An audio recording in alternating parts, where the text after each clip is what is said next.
හරි අයිබෝන් හැමෝටම ඇහෙනවද මාව?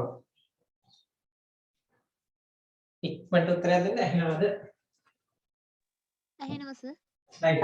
එහෙනම් පටන් ගමුද පාඩම? ඔව් සර්. ඔයාලට අන්තිමට මම කතා කරේ මොනවා ගැනද? චුට්ටක් කියනවද? අපි ගිය සතියේ ක්ලාස් එක කරන්න බැරි වුණාට පොදු ක්ලාස් එකක් කරා මගේ මතකෙ විදිහට. එහෙමද?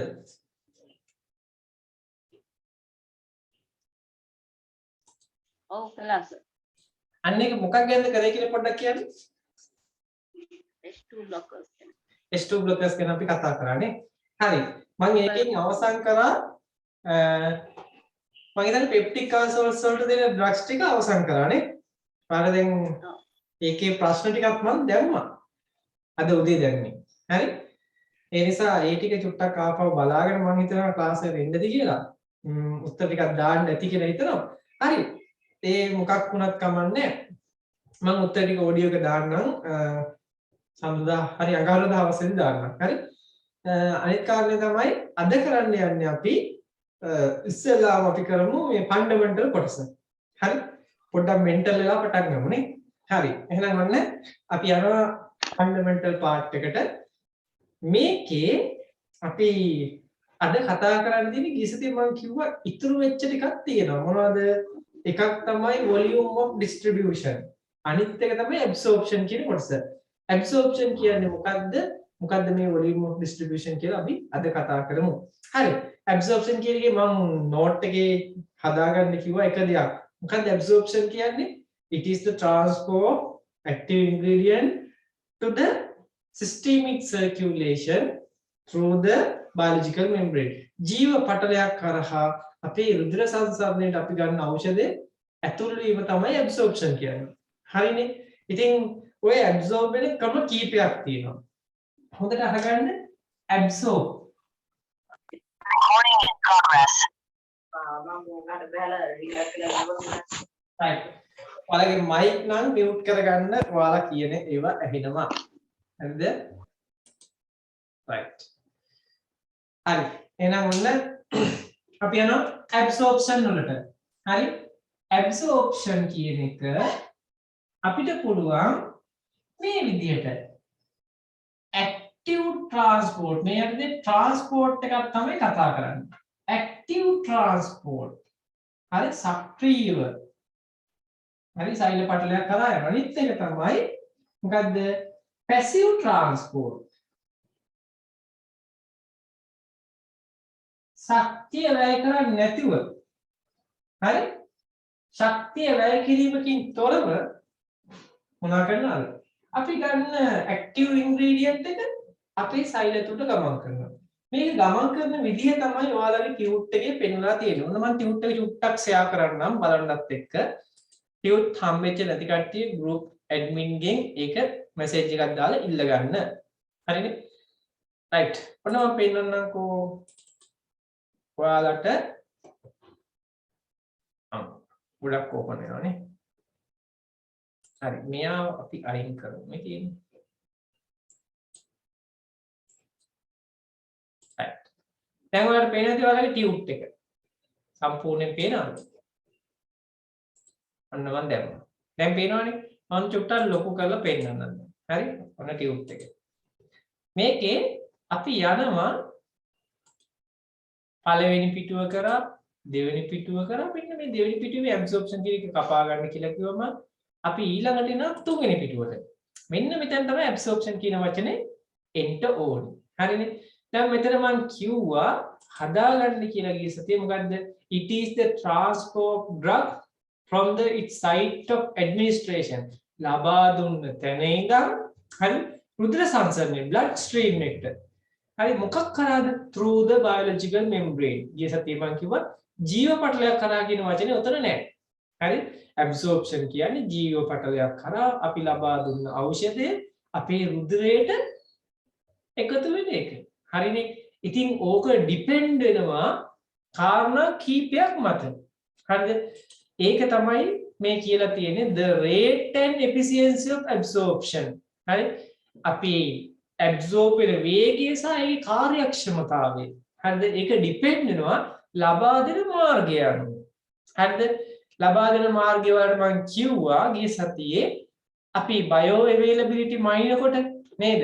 ඇබ්සෝබ් වෙන ප්‍රමාණය ලේ වලට කෙලින්ම ඉන්ජෙක්ෂන් එකක් දෙනකොට අපි කෙලින්ම ඩ්‍රග් එක දෙන්නේ IV එකක් දෙනකොට ලේ වලට.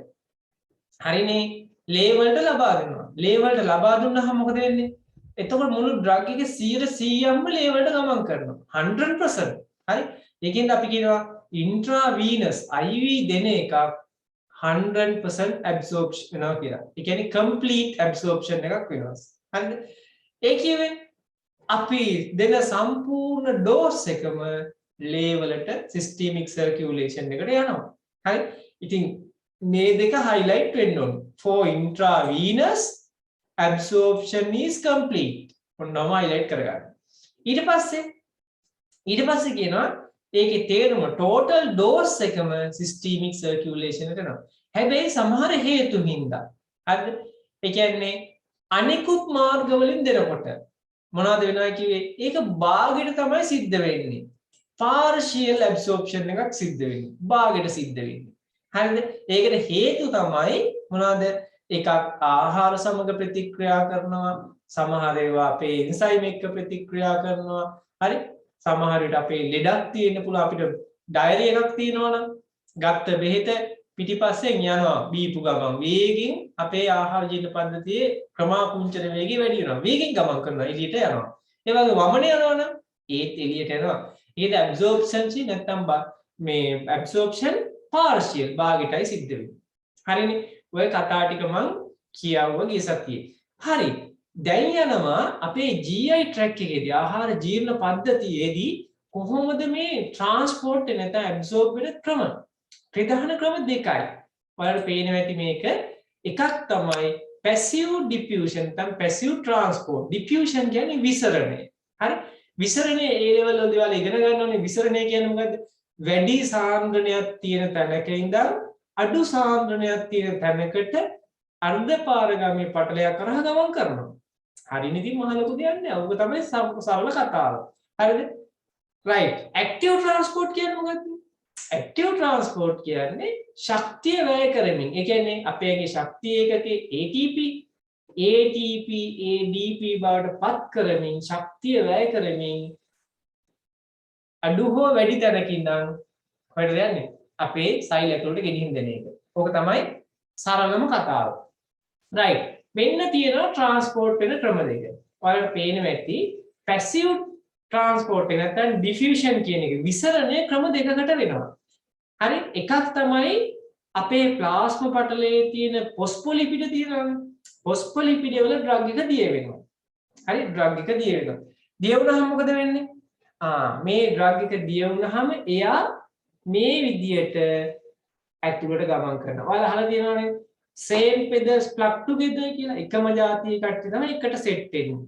හරිද? ඉතින් මේකේ තියෙන ලිපිඩ මෙයා ලිපිඩ වලට කැමති ఔෂධයක්. ලිපිඩ් soluble drug එකක්. උදාහරණයක් vitamin A, D, E, K ඒ වගේ ඒවා.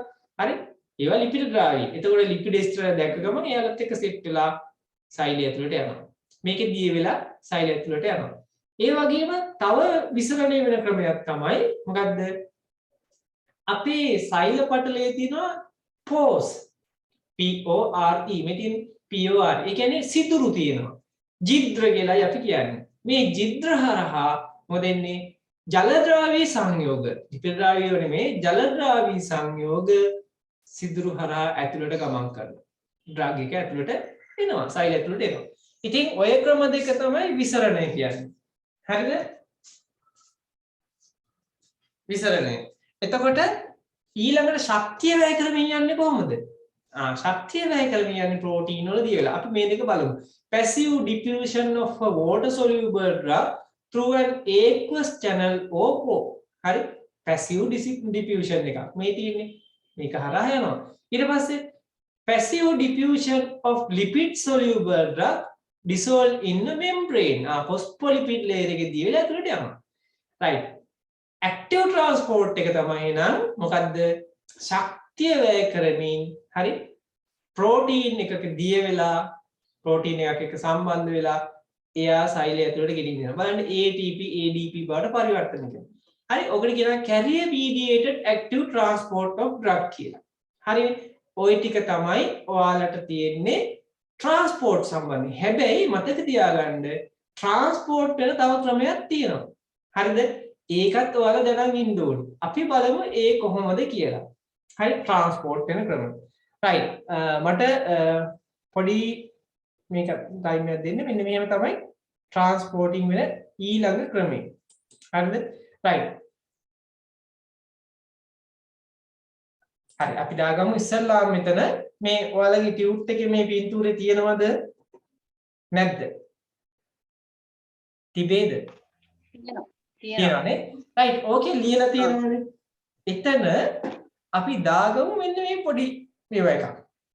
මේ මෙතන දාගන්න මේ membrane කියන තැන phospholipid layer. phospholipid මම ලියන්නම්. හරි? phospholipid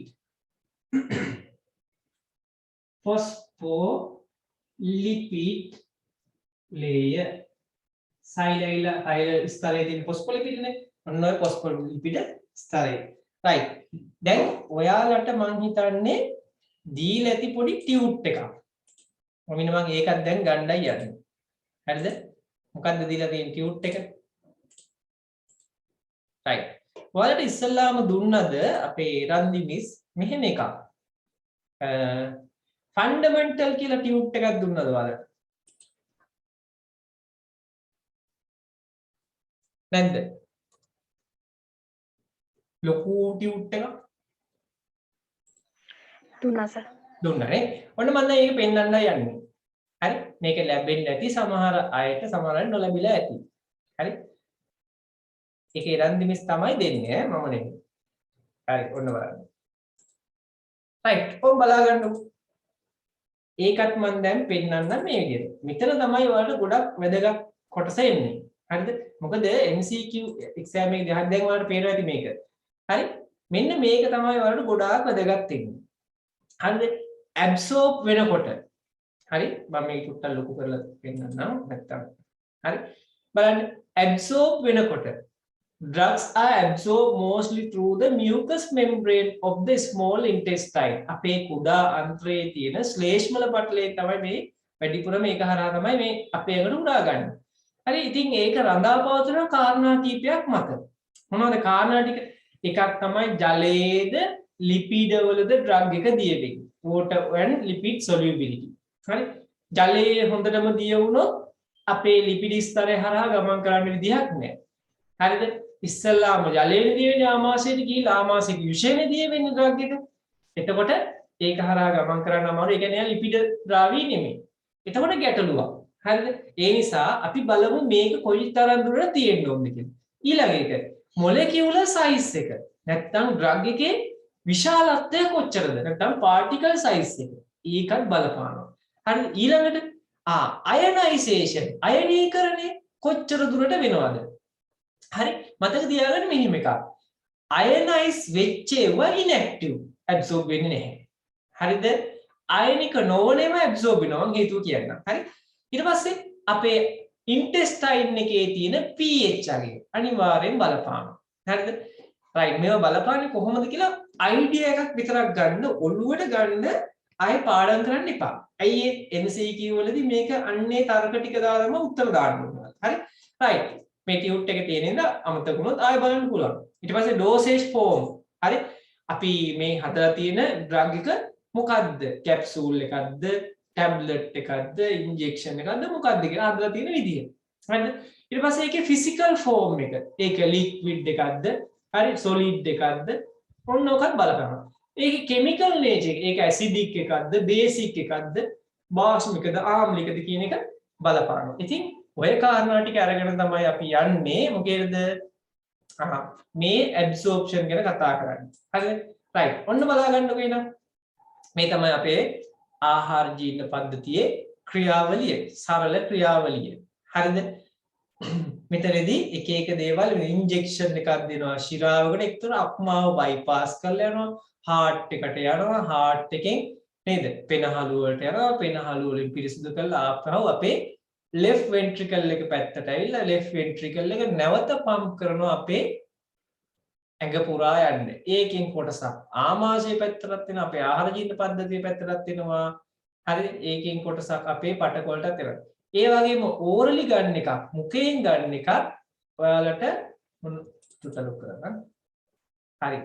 ඔයාලට මේ මුඛයෙන් ගන්න එකක් මොකද ඉන්නේ මේ විදියට ආපහු රුධිර සංසරණයට එකතු වෙනවා. ඒක එකතු වෙන්නේ අක්මාව හරහා යන්න ඕනේ. එතකොට මම කිව්වා විශාල ප්‍රමාණයක් අක්මාවෙන් බිඳවට්ටනවා කියලා. ඔකට කිව්වා අපි first pass hepatic metabolism කියලා. හරිද? හැබැයි IV එකක් එහෙම නෙමෙයි රුධිරයට ලබා දෙන්නේ අක්මාව bypass කරලා ඊළඟ වටේ තමයි යා අහු වෙන්නේ අක්මාවට. කොහොම බලන්නකෝ. දැන් මෙහෙම ගිහිල්ලා අපේ ඇගේ පටකොල්ට මේ ඩ්‍රග් එක ලබා දෙනවා. ඕක තමයි සරලම ක්‍රියාවලිය. හරිනේ වැඩි? right. එහෙනම් අපි යන් absorb වෙන විදිහ බලන්න. මේකට බලපාන සාධක. කොහොම බලන්නකෝ. සාමාන්‍යයෙන් මොකද වෙන්න ඕනි? absorb වෙද්දී අපේ ආමාශයට ගිහිල්ලා ඒකේ කැලි වලට කැඩිලා drug එක dissolve වෙන්න ඕනේ. disintegration වෙන්න ඕනේ, dissolve වෙන්න ඕනේ නේ. මම කලින් කිව්වනේ drug එක කැලි වලට කැඩෙන්න ඕනේ, දිය වෙන්න ඕනේ, dissolve වෙන්න ඕනේ නේද? ඊට පස්සේ හොඳට drug එක dissolve වෙනවා නම් හරි ඒ drug එකේ absorbency වැඩි. හිමීට dissolve වෙනවා නම් හිමින් තමයි absorb වෙන්නේ නේ. right. අපි මෙහෙම බලමු. අපි බලමු මේ absorb වෙන ක්‍රම. active transport, passive diffusion. අපි දැනට ওই දෙකනේ ඉගෙන ගත්තේ. ඊට අමතරව දෙකක් තියෙනවා. ගොඩාක් drugs වලට නෙමෙයි ඒක අදාළ වෙන්නේ. කමන්නේ. අපි ওই දෙකත් ওই transport කියන තැන ලියාගමු. මොකද්ද? එකක් තමයි endocytosis and exocytosis. මම පෙන්නන්නම් පැහැදිලිව. අනිත් එක තමයි aqueous diffusion. එහෙම නැත්නම් filtration කියලා අපි කියනවා. ඔය වචන දෙකක් පමණයි. හරිද? right. ඔය දෙක ඔයාලගේ ටියුට් එකේ ඔය transport කියන තැන ලියා ගන්න. හරි. මොකද්ද? endocytosis අර දෙකට අමතරව endocytosis and exocytosis.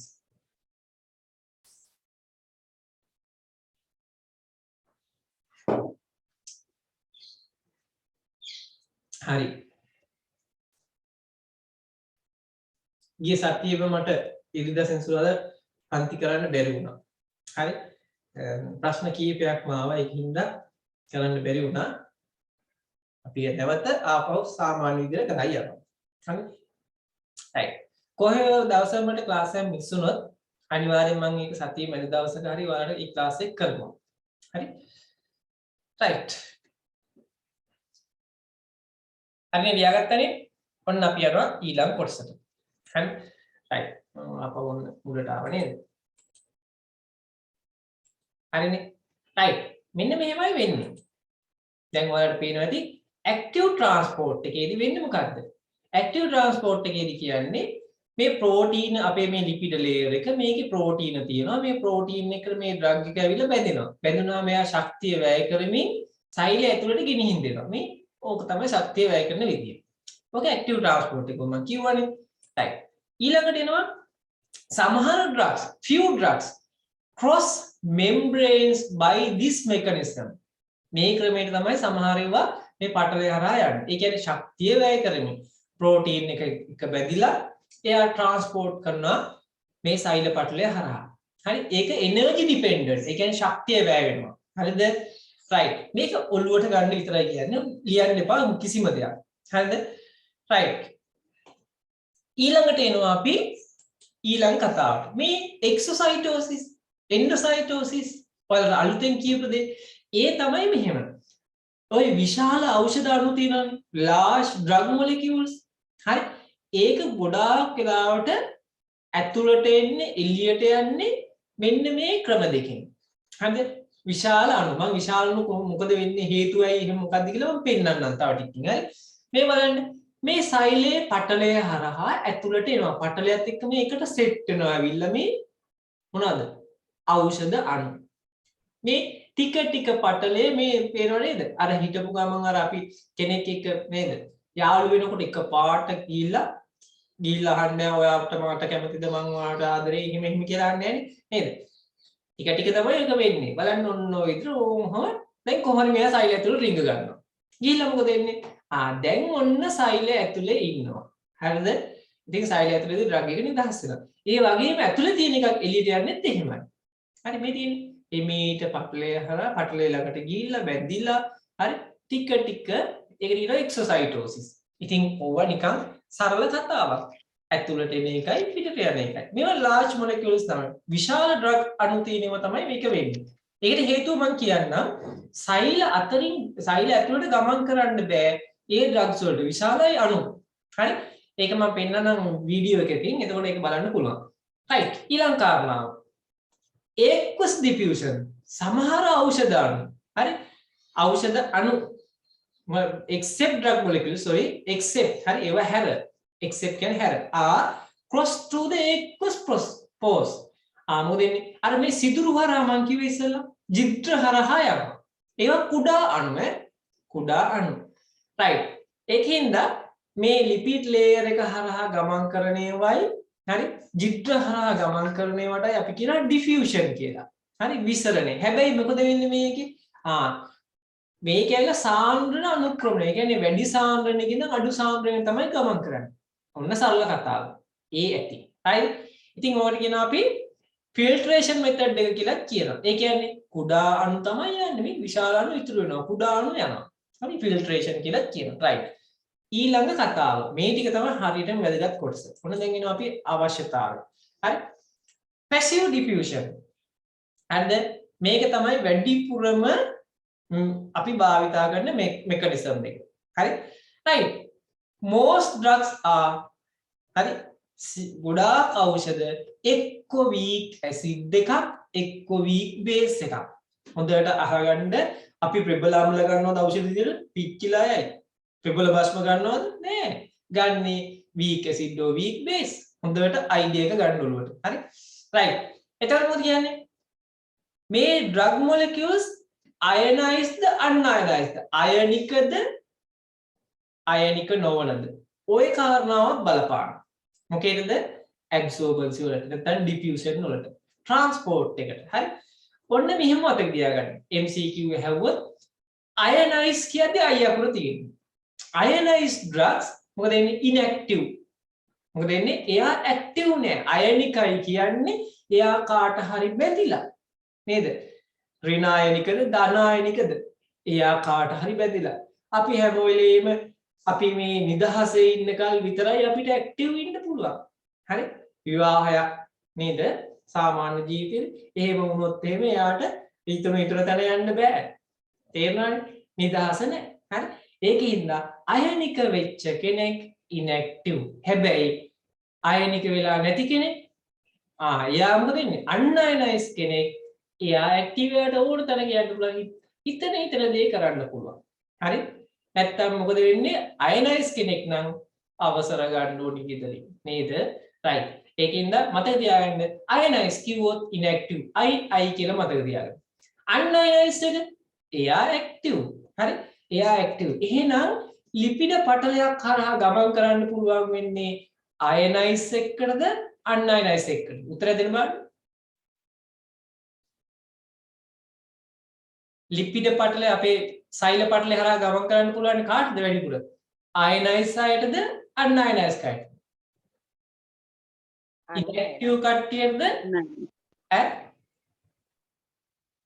අන්අයනයිස් කට්ටිය නේද අයනික නොවන කට්ටිය තමයි අවස්ථාව තියෙන්නේ යන්නේ හරි right unionized form is lipid soluble අයනික නොවන ඒවා ලිපිඩ ද්‍රාවී හරි biological membranes are made of lipid layer අපේ සෛල හැදිලා තියෙන්නේ ලිපිඩ වලින් හරි unionized form drugs is able to dissolve in lipid and cross the membrane දැන් මොකද කියන්නේ unionized ඒ වන්න ලිපිඩ ස්තරයේ දිය වෙලා සෛල ඇතුළට ගමන් කරනවා එහෙනම් යම් ඖෂධයක් හරි transport and absorb වෙන්න වැදගත් සාධකයක් මොකද්ද අයනික නොවීම අයනික කට්ටිය රිජෙක්ට් කරනවා ගන්නේ නැහැ ඇතුළට හරි right ionized form drugs are not dissolved ionized ඒවා දිය වෙන්නේ නැහැ ලිපිඩ ස්තරයේ unable to cross the membrane අන්න යන්න බෑ හරි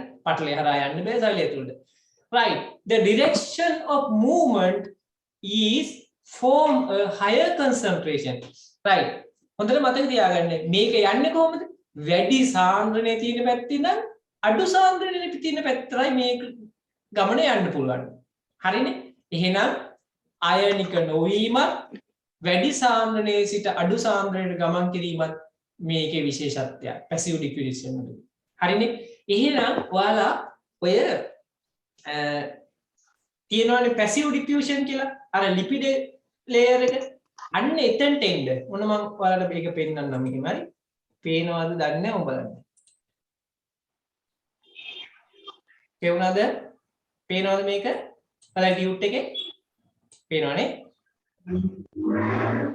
right මේ මෙතන ලියන්න මොකද්ද පේනවද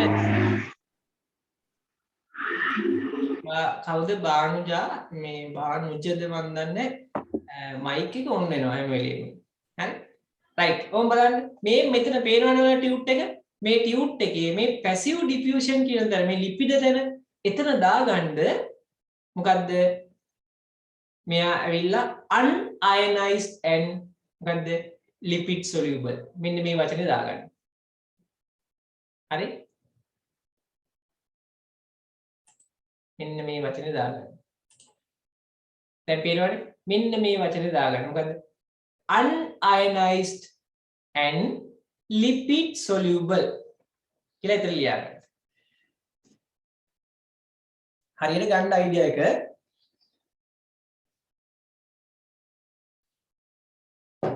ඒ වගේ කොහොමද ගමන් කරන්නේ වැඩි සාන්ද්‍රණයේ තියෙන පැත්තේ ඉඳන් අඩු සාන්ද්‍රණයේ තියෙන පැත්තට ශක්තිය වැයෙනවද නැහැ හරි MCQ අහන්නේ ඔන්නෝම ඔය පොයින්ට් දාලා තමයි අහන්නේ right ඊට පස්සේ එනවා ඊළඟ කතාව තමයි passive process මේ passive මේ ශක්තිය වැය කිරීමකින් තොරව යන මේ ගමන හරි ක්‍රියාවලිය energy is not spent ශක්තිය වැය කරන්නේ නැහැ හරි carrier is not involved අර ගෙනියන්න ප්‍රෝටීන් එකක් එන්නේ නැහැ හරිද ඒ නිසා මේ diffusion එක passive diffusion is the most common හරි වැඩිපුරම පාවිච්චි කරන එක හරි is increased when මොකකින්දද when the molecules is less ionized හරි මේ සිද්ධ වෙනවා වැඩිපුර සිද්ධ වෙනවා අපි ගන්න ඖෂධ අණුව less ionized නැත්නම් unionized නම් මේ ක්‍රියාවලිය තමයි සිද්ධ වෙන්නේ එහෙනම් දැන් ඔයාලට ඔළුවට ආපු දේ මොකද්ද unionized form එකේ තියෙන drug එක අපි ගත්තහම මුඛයෙන් ගත්තහම පෙට්ටක් අපේ ආමාශයේ දිය වෙලා ඒක අයනික නොවේ තිබේ නම් හරිද දැන් ඔයාලා තේරෙන්න ඕනි ආමාශය ආම්ලිකයි ඉන්ටෙස්ටයින් එක බාෂ්මිකයි හරි ආමාශයට එන්නේ මොකද්ද අපි ගන්න ඖෂධය ඇසිඩික් නම් එයා අයනික වෙයිද දැන් ඒ ලෙවල් කෙමිස්ට්‍රි මතක් වෙන්න ඕනේ එයා ආම්ලික නම් හරි එයා ආම්ලික නම් ඔන්න කෝල් ගන්නවා ක්ලාස් 4 මම ඒවට ආන්සර් කරන්නේ නැත හරි රයිට් මම අහන්නේ මෙන්න මේකයි ඒ ලෙවල් කෙමිස්ට්‍රි වලදී මතකද ඔයාලට ආම්ලික එකක් අම්ලයක් එක්ක මික්ස් වුණොත් එයා කැලි වලට කැඩෙනවද ලවණයක් බවට පරිවර්තන වෙනවද නෑ එහෙනම් මතක තියාගන්න ආම්ලික දෙයක් ආම්ලික ඖෂධයක් වීක් ඇසිඩ් එකක් අපි ගත්තොත් ආමාශයෙන් මොනවා වෙයිද එයා අයනික වෙනවද unionized වෙන්නේ ionized unionized unionized නේද එහෙනම් එයාගේ absorbance එක වැඩි වෙනවා passive diffusion එකෙන් වැඩි වෙනවා අනිත් පැත්තට අපි තුමු බාෂ්මයක් ගත්තේ weak base එකක් ගත්තේ බඩට මොනවා වෙයිද එයා අයනික වෙනවද unionized වෙන්නේ බාෂ්මයක් එක අම්ලයක් ප්‍රතික්‍රියා කරලා කැඩෙනවා නේද අයන හැදෙන්නේ මොකද වෙන්නේ එයා අයනයිස්ඩ් වෙනවා එයා ඇබ්සෝබ් වෙයිද ආමාශයෙන් නෑ හරි ඒකින්ද ඔන්න ඔය තියරිය හුද්දට ඔළුවේ තියාගන්න හරි ඕකින් ප්‍රශ්න දානවා හරි සමහර අය හතර වටේ කල්පනා කරනවා අඩේ මේ මොකද්ද මේ කියන්නේ කියලා කල්පනා කරනවා එච්චර දෙයක් නෑ ionized inactive කියලා මතක තියාගන්න. හරි ionized එකක් අපේ ආහාර ජීවන පද්ධතිය හරහා ඇතුල් වෙන්නේ නැහැ. හැබැයි ඒකට බලපානවා ඊතර තියෙන මාධ්‍ය ආම්ලිකතාව pH ගේ බලපානවා. ඔන්න ඔකයි කතාව. right? එහෙනම් අපි ඉස්සරහට යමු. ඔතනදී මෙන්න මේ කතාව තමයි පැසිව් ට්‍රාන්ස්පෝර්ට් එකේදී වෙන්නේ. වැඩි සාන්ද්‍රණයක් තියෙන පැත්තේ නම් අඩු සාන්ද්‍රණයක් තියෙන පැත්තට ගමන් කරනවා ශක්තිය ආයෙ පාරක් කියන්නකෝ. ආයෙ පාරක් කියන්න. හරි. හොඳයි. අන්න හරි. එහෙම ආන්න බය වෙන්න එපා. මේකයි කතාව. මම චුට්ටක් මේක ස්ටොප් කරන්නම්. හරි. මොන් බලා ගන්නකෝ. දැන් ඔන්න ඕරලි ගන්නවා ඩ්‍රග් එකක්. හරි? මම මේ ඕරලි ගත්තා. ගත්තාම දැන් මෙයා ඉන්නේ බඩට. හරිද? ඔන්න ආමාශයට ආවා. මේ ගත්තේ අම්ලයේ විටමින් C කියලා හිතන්නකො. විට් C. මේක මොකද්ද කිමිකල් නේම් එක? ascorbic acid. හරි? ascorbic acid එක ගත්තා. ගත්තාම මොකද වෙන්නේ? එයා ඇවිල්ලා ඇසිඩ් එකක්. හරි? දැන් ආමාශයේ මොනවද තියෙන්නේ? හයිඩ්‍රොක්ලෝරික් නේ? HCl. මේ දෙකම ඇසිඩ් නේද? ඇසිඩ්. හරි? එතකොට ඇසිඩ් එකක් තුල ඇසිඩ් එකක් දිය වුණාම අයන බවට පරිවර්තන වෙන්නේ නෑ. අයනයිස් වෙන්නේ නෑ. එයා හොඳට ඔහේ ඉන්නවා. අන්අයනයිස් ෆෝම් එකකින් ඉන්නේ යා. අන්අයනයිස්. දැන් අයනයිස් කියන වචනේ ඔයාලට අයිඩියා එකක් එනවා ඇති. හරි? ඇලුමිනියම් ගත්තාම 3+ අයනිකයි, ධන අයනිකයි. හරි? මැග්නීසියම් ගත්තාම ධන අයනිකයි. හරි? ඊට පස්සේ ක්ලෝරයිඩ් ගත්තාම ඍණ අයනිකයි. අන්න ඒ තත්ත්වෙටපත් වෙන්නේ මේක. මේකේ දිය වෙනවා. හරි? ඇයි ඇසිඩික් මීඩියම් එකක් හින්දා. ඇසිඩ් එකක් දෙකක් තුන දිය වෙනවා. හැබැයි ඇසිඩ් එක්කුයි බස්මේකුයි යවු අන්න ප්‍රතික්‍රියා කරනවා. එතකොට මේ තත්ත්වෙටපත් වෙනවා. අයනික තත්ත්වෙටපත් වෙනවා. හරිනේ? දැන් ඇසිඩ් එකක් තුලට ඇසිඩ් එකක් ආවේ. දැන් මෙයා අන්අයනයිස් ෆෝම් එකේ ඉන්නේ. මං කිව්වා අන්අයනයිස් වෙනවා මේක හරහා බොහොම පහසුවෙන් යනවා. නේද? අපේ පටලය හරහා බොහොම පහසුවෙන් ගමන් කරනවා. ඇයි? අන්අයනයිස්ඩ් එකක් lipid soluble. එයා ලිපිඩ පටලය හරහා යනවා. හරි? එක්ක ජල ද්‍රාවී නම් ජිග්‍ර හරහා යනවා. ඒ කියන්නේ පැසිව් ඩිෆියුෂන් එක තමයි වැඩිපුරම සිද්ධ වෙන්නේ. හරිනේ කතාව? එහෙනම් අන්අයනයිස් කෙනෙක් හිටියොත් එයා ඇබ්සෝබ් වෙනවා GI tract එක හරහා. හරි? ඒකට බලපානවා මොකද්ද? ඒතන තියෙන මීඩියම් එක. හරි? ආමාශය ආම්ලිකයි, ඉන්ටෙස්ටයින් එක බාස්මිකයි. දැන් බාස්මික තැන්වලදී දිය වෙන්න අපි ඩ්‍රග් එක දෙනවා. සොලියුබිලිටි වැඩි කරන්න අම්ල හමුවේ දිය වෙන්නේ නැතුව වටේට තබ්ද කෝට් එකක් දාලා මෙයා ගිහලා බාස්මයක් විතර බාස්මික තැනක දිය වෙන්න ඉඩ අරනවා. බාස්මික ඩ්‍රග් එකක් ඉන්ටෙස්ටයින් එකේ දිය වෙන්න අරනවා. මොකද ඉන්ටෙස්ටයින් එකේ ඩ්‍රග් එක දිය වෙනවා හොඳට දිය වෙලා මොකද එයා අන්අයනයිස් ෆෝම් එකෙන් තියෙන්නේ. ඒකින්ද එයා හොඳට ඇබ්සෝබ් වෙනවා. හරිද කතාව? right. එහෙනම් මතක තියාගන්න ඩ්‍රග් එකක් ඇබ්සෝබ් වෙන්න හරි ට්‍රාන්ස්පෝර්ට් වෙන්න පළවෙනි කාරණාව එයා අයනික නොවන මට්ටමේ සිටිය යුතුයි. හරිනේ වැඩි? අයනික නොවිය යුතුයි. හරි? අයනික වුණොත් ඇබ්සෝබ් වෙන්නේ නැහැ, ට්‍රාන්ස්පෝර්ට් වෙන්නේ නැහැ. ওই කතාව මතක තියාගන්න. right. ඔන්න මම ආපහු යනවා අපේ ටියුට් එකට. ඔයාලගේ ටියුට් එකේ නම් ඔය මං කියපු කතාව අනිවාර්යෙන් දාගන්න ඕන. හරිනේ? right. දාගන්න කියන්නේ ටියුට් එක ඕක බලනකොට මතක් වෙන්න ඕනේ මොකද්ද කතාව? අන්අයනයිස්ඩ් එව්වා තමයි උරාගන්නේ, පටලේ හරහා ගමන් කරන්නේ. ඒ යන්නේ වැඩි සාන්ද්‍රණයේ තියෙන පැත්තේ නම් අඩු සාන්ද්‍රණයේ තියෙන පැත්තට. හේතුව මොකද්ද? එයාලා ශක්තිය වැය කරමින් නෙමෙයි යන්නේ. මේ බලන්න. වැඩි සාන්ද්‍රණයේ තියෙන පැත්තේ නම් අඩු සාන්ද්‍රණයේ තියෙන. හැබැයි ඇක්ටිව් ට්‍රාන්ස්පෝර්ට් එකේ මොකද වෙන්නේ? හරි. මෙයාට කිසි ප්‍රශ්නයක් නැහැ. වැඩියෙන් තිබ්බත් අඩුවෙන් තිබ්බත් සාන්ද්‍රණය ගෙනියන්න ඕනේ සෛලය ඇතුළට නම් ශක්තිය වැය කරමින් මොකද කරන්නේ? ගෙනල්ලා දෙනවා ඇතුළට. මේ විදිහට ඇතුළට ගෙනල්ලා දෙනවා ඩ්‍රග් එක. හරි? ඒකට කියනවා අපි ඇක්ටිව් ට්‍රාන්ස්පෝර්ට් කියලා. දැන් හරිනේ වැඩේ? right. ඔන්න ඔය කතාවයි මට ඔයාලට ඔළුවට දාන්න ඕනි. අනිත් ෆැක්ටර්ස් ටික පටපට ගාලා බලයියා. හරිද? Before crossing the cell membrane, drug molecules should be dissolved in water. සෛල පටලය හරහා යන්න කලින් ඖෂධ අණු ජලයේ දිය වෙන්න ඕනේ. ඒක සරල කතාවනේ. අපේ පෙත්ත ගිල්ලා කටින් බඩට ගියා. බඩේ තියෙන ජලීය ද්‍රාවණය.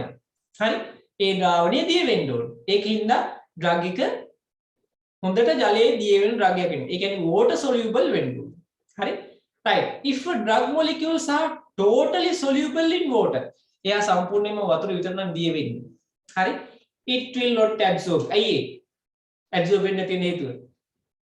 එයා වතුරේ අපේ මේ ආම්ලික ස්තරය අපේ ජලීය ස්තරය දිය වුණාට එයා ගමන් කරන්න ඕනේ රුධිරයට යන්න නම් පටලය හරහා යන්න ඕනේ. පටලය මොනවද තියෙන්නේ? ලිපිඩ. ඒකින්ද absorb වෙන්නේ නැහැ. හරිනේ කතාව? එහෙනම් එයා totally water soluble වුණොත් වැඩක් තියෙන්නේ නැහැ. හරි? total lipid soluble නම් ඒත් වැඩක් නැහැ. absorb වෙන්නේ නැහැ. හරිද? එහෙනම් මතක තියාගන්න drug molecule එකක් සම්පූර්ණයෙන්ම ජල ද්‍රාවී නම් එයා absorb වෙන්නේ නැහැ. If a drug is acidic අන්න දැන් එනවා කතාවට. drug එක acidic නම් the medium also acidic. අපි ගන්න drug එකත් acidic අපේ මාධ්‍යයත් acidic. ඒ කියන්නේ ආමාශය නම් ආම්ලිකයි. ඔන්න ආම්ලික මාධ්‍යයකට ආවා. Ionization become poor. Ionize වෙන්නේ නැහැ. හරි? හරිම අඩුවෙන් තමයි ionize වෙන්නේ. And most molecule exist as unionized. ගොඩක් ඒවා පවතින්නේ අයනික නොවන මට්ටමින්. දැන් තේරුණාද කතාව? ඒකින්ද මොකද වෙන්නේ? absorbency වැඩි වෙනවා. හරි? If the medium is base, ඔන්න මාධ්‍ය බාෂ්පිකයි නම් අපිට අන්ත්‍රය කියලා, intestine එක කියලා. Base. Most of the acidic drug molecules become ionized. දැන් දාන්නේ ආම්ලික එකක් නම් drug එක ආම්ලිකයි නම් එයා අයනික වෙනවා. හරි? ඒකින්ද මොකද වෙන්නේ? absorb වෙන්නේ නැහැ. reverse the action. හරි? absorb වෙන්නේ නැහැ.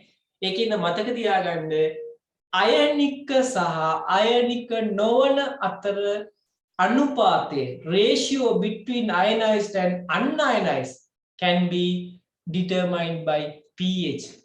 ඒක රඳා පවතිනවා අර මාධ්‍යයේ pH අගය මත. ඒක ආම්ලික එකක් නම් drug එකත් ආම්ලික නම් හොඳට absorb වෙනවා. ඒ කියන්නේ unionized. ඒක ආම්ලික නම් drug එකත් ආම්ලික නම් unionized වෙනවා.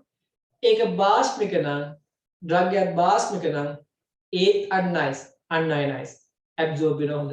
හැබැයි ඔය දෙක ප්‍රතිවිරුද්ධ දෙකක් නම් ආම්ලික drug එක බාෂ්මික මාධ්‍යයක් මත දිය වෙනවා නම් හරි බාෂ්මික drug එක ආම්ලික මාධ්‍යයක් මත දිය වෙනවා නම් ionized වෙනවා වැඩිපුර. ඒකින්ද absorbency අඩු වෙනවා. හරි? ඕකට කියනවා ඉතින් අපි pH අගය කියලා. ඒ වගේම pKa value එක A level chemistry වලදී ඔයාලා ගණන් හැදුවා නේද? pKa හරි? ඔන්න ඔය value එකත් අපිට ඕකෙන් හොයාගන්න පුළුවන්. මොකක් කියලාද? ආම්ලිකද බාෂ්මිකද කියලා.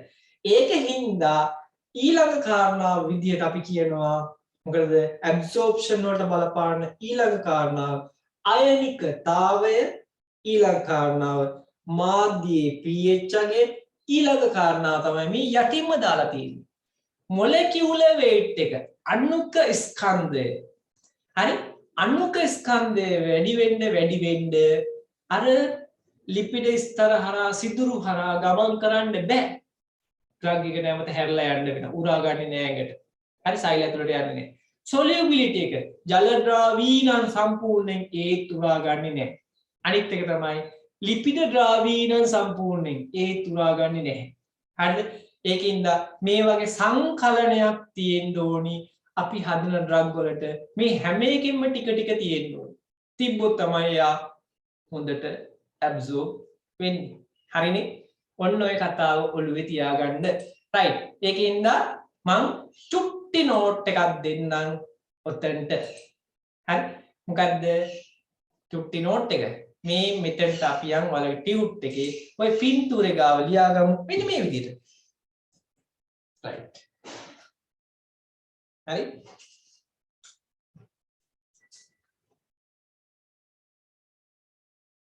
ඉතින් දාගන්න චුට්ටි නෝට් එක ලියන්න පොඩි ඉඩක් හොයාගන්න උතර පිටු රූල් පහක් ලියාගන්න. හරි. තරුවක් දාගන්න. හරි මෙහෙම. effect on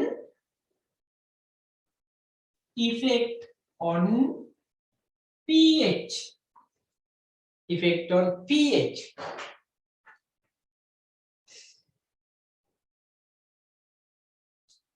Effect of pH on absorption. මම මේ කියපුවා තේරුණාද නැත්නම් තිබ්බ ටිකක් නැති වෙලා ගියාද? අපි මුකුත්ම නැති වුණා තිබ්බ ටික ඔක්කොම වැටුණා. හරි. එහෙනම් දාගන්න. pH අගේ. හරි. pH අගේ. හරි. මේක දාන්න පළවෙනි තරම. If drug is weak acid දෙකක් නා.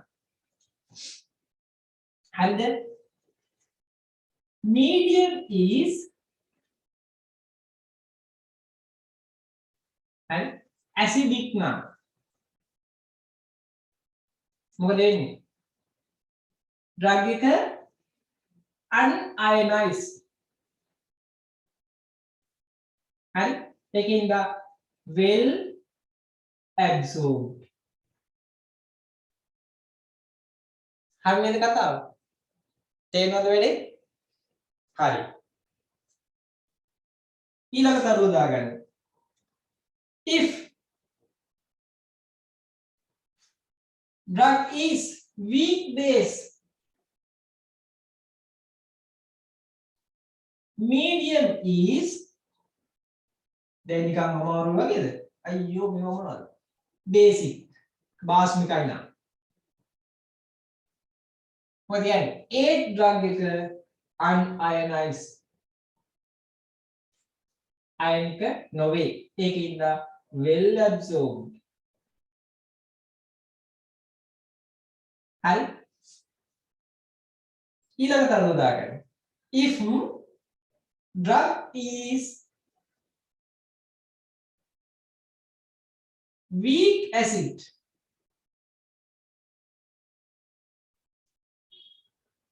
medium is weak base. Sorry, medium is basic භාෂ්මික නා. එයා ionized වෙනවා. ඒකින්ද not well absorbed පොදට උරා ගන්නේ නැහැ. නැත්නම් poorly absorbed. Not well absorbed.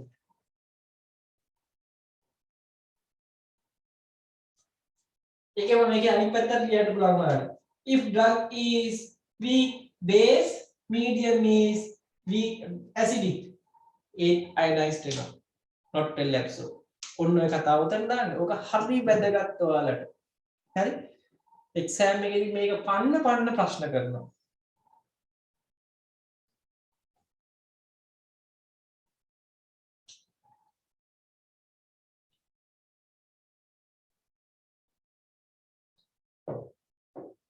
තාම තේරුම් නැත්නම් අහන්න පුළුවන්.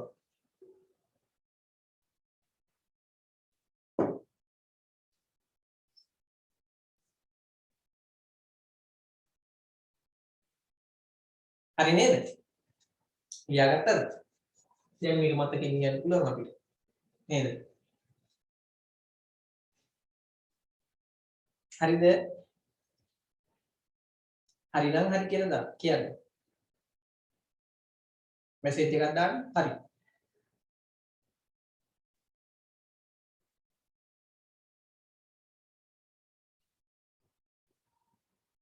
හරි නේද? ඕකේ.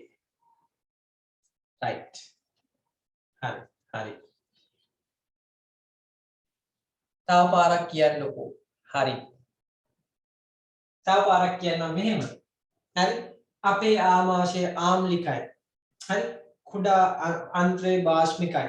ඔයාලා A level chemistry කරද්දී මතක් වෙනවා ඇති අම්ලයක් සමග භාෂ්මයක් තිබ්බොත් තමයි ප්‍රතික්‍රියා කරන්නේ. නේද?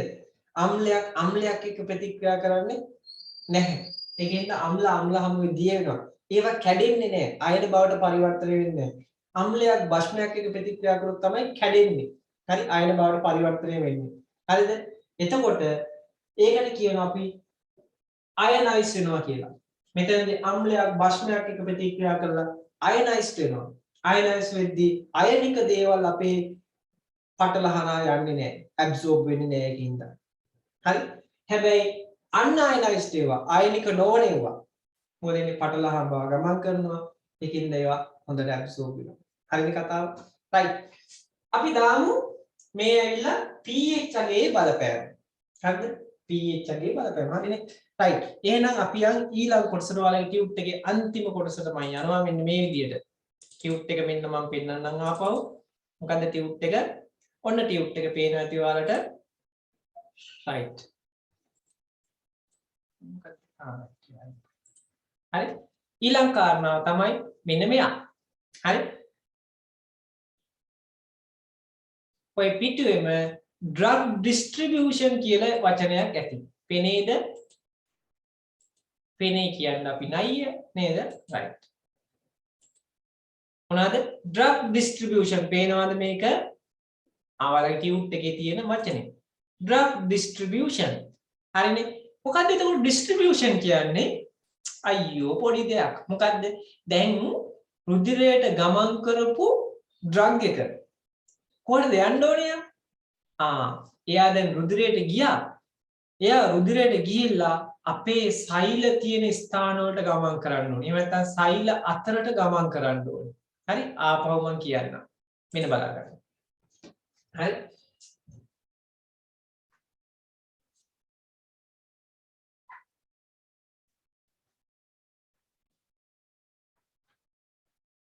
මොකද උනේ? මෙතනින් ආහාර ජීර්ණ පද්ධතියෙන් අපි හිතමු ඩ්‍රග් එකක් ඔය විදිහට ආවා කියලා. හරි? මෙයා දැන් රුධිර සංසරණයට එකතු වුණා ඩ්‍රග් එක. හරි? ඇබ්සෝබ් වුණා. මේ ඇබ්සෝබ් වෙච්ච කෙනා දැන් රුධිරය දිගේ යනවා.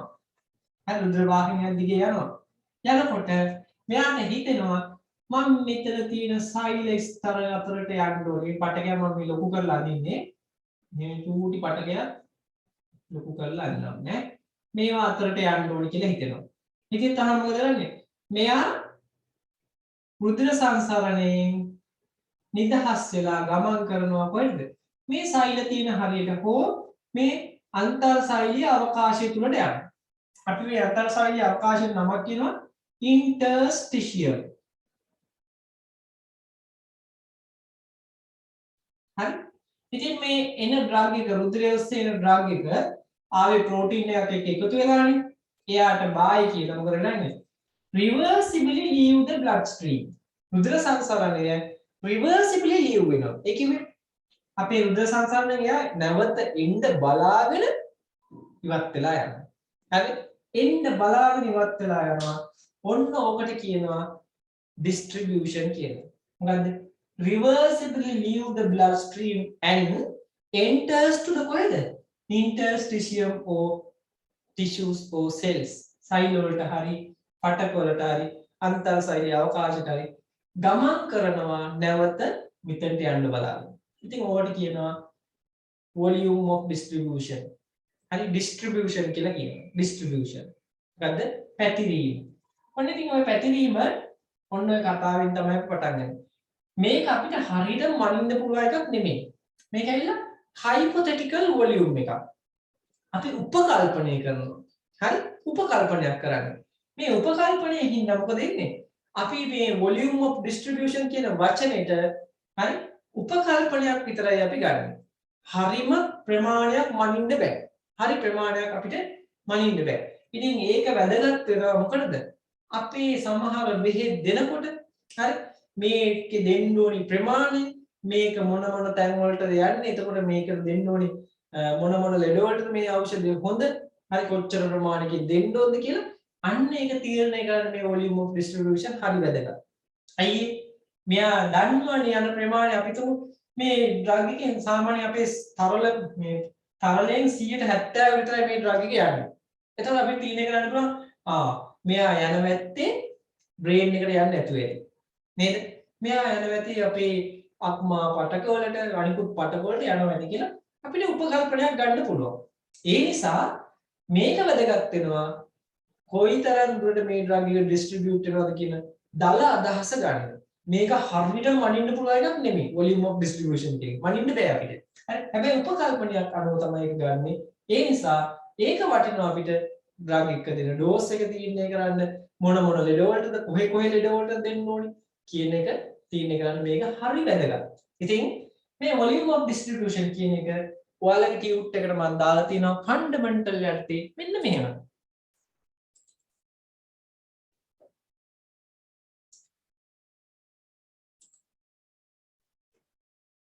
හරි. දැන් ඔයාලට පේනවා ඇති right මෙන්න මේක පේනවා. හරි. On a drug distribution process by which drug reversibly leave the bloodstream highlight කරගන්න. reversibly නැවත එන්න බලාගෙන bloodstream එකකින් ඉවත් වෙලා යනවා. කොහෙටද යන්නේ? interstitium අන්තර්සෛලීය අවකාශ වලට. හෝ කොහෙටද යන්නේ? සෛල වලට. the cell space එකක් නෑ උතන space එකක් දාගන්න. the cell සෛල වලට. හරි? of the tissues පටකවල තියෙන සෛල තුලට හෝ සෛල අතරට ගමන් කරනවා රුධිර සංසරණයේ මිදිලා తాවකාලිකව නැවත යන්න බලාගෙන හරි blood stream එකකින් ඉවත් වෙලා ගමන් කරනවා සෛල අතරට හෝ සෛල තුලට. හරි the delivery මේ space නෑ කවුද දන්නේ type කරේ නේද? the delivery of drug එතනත් අඩුයි of a drug.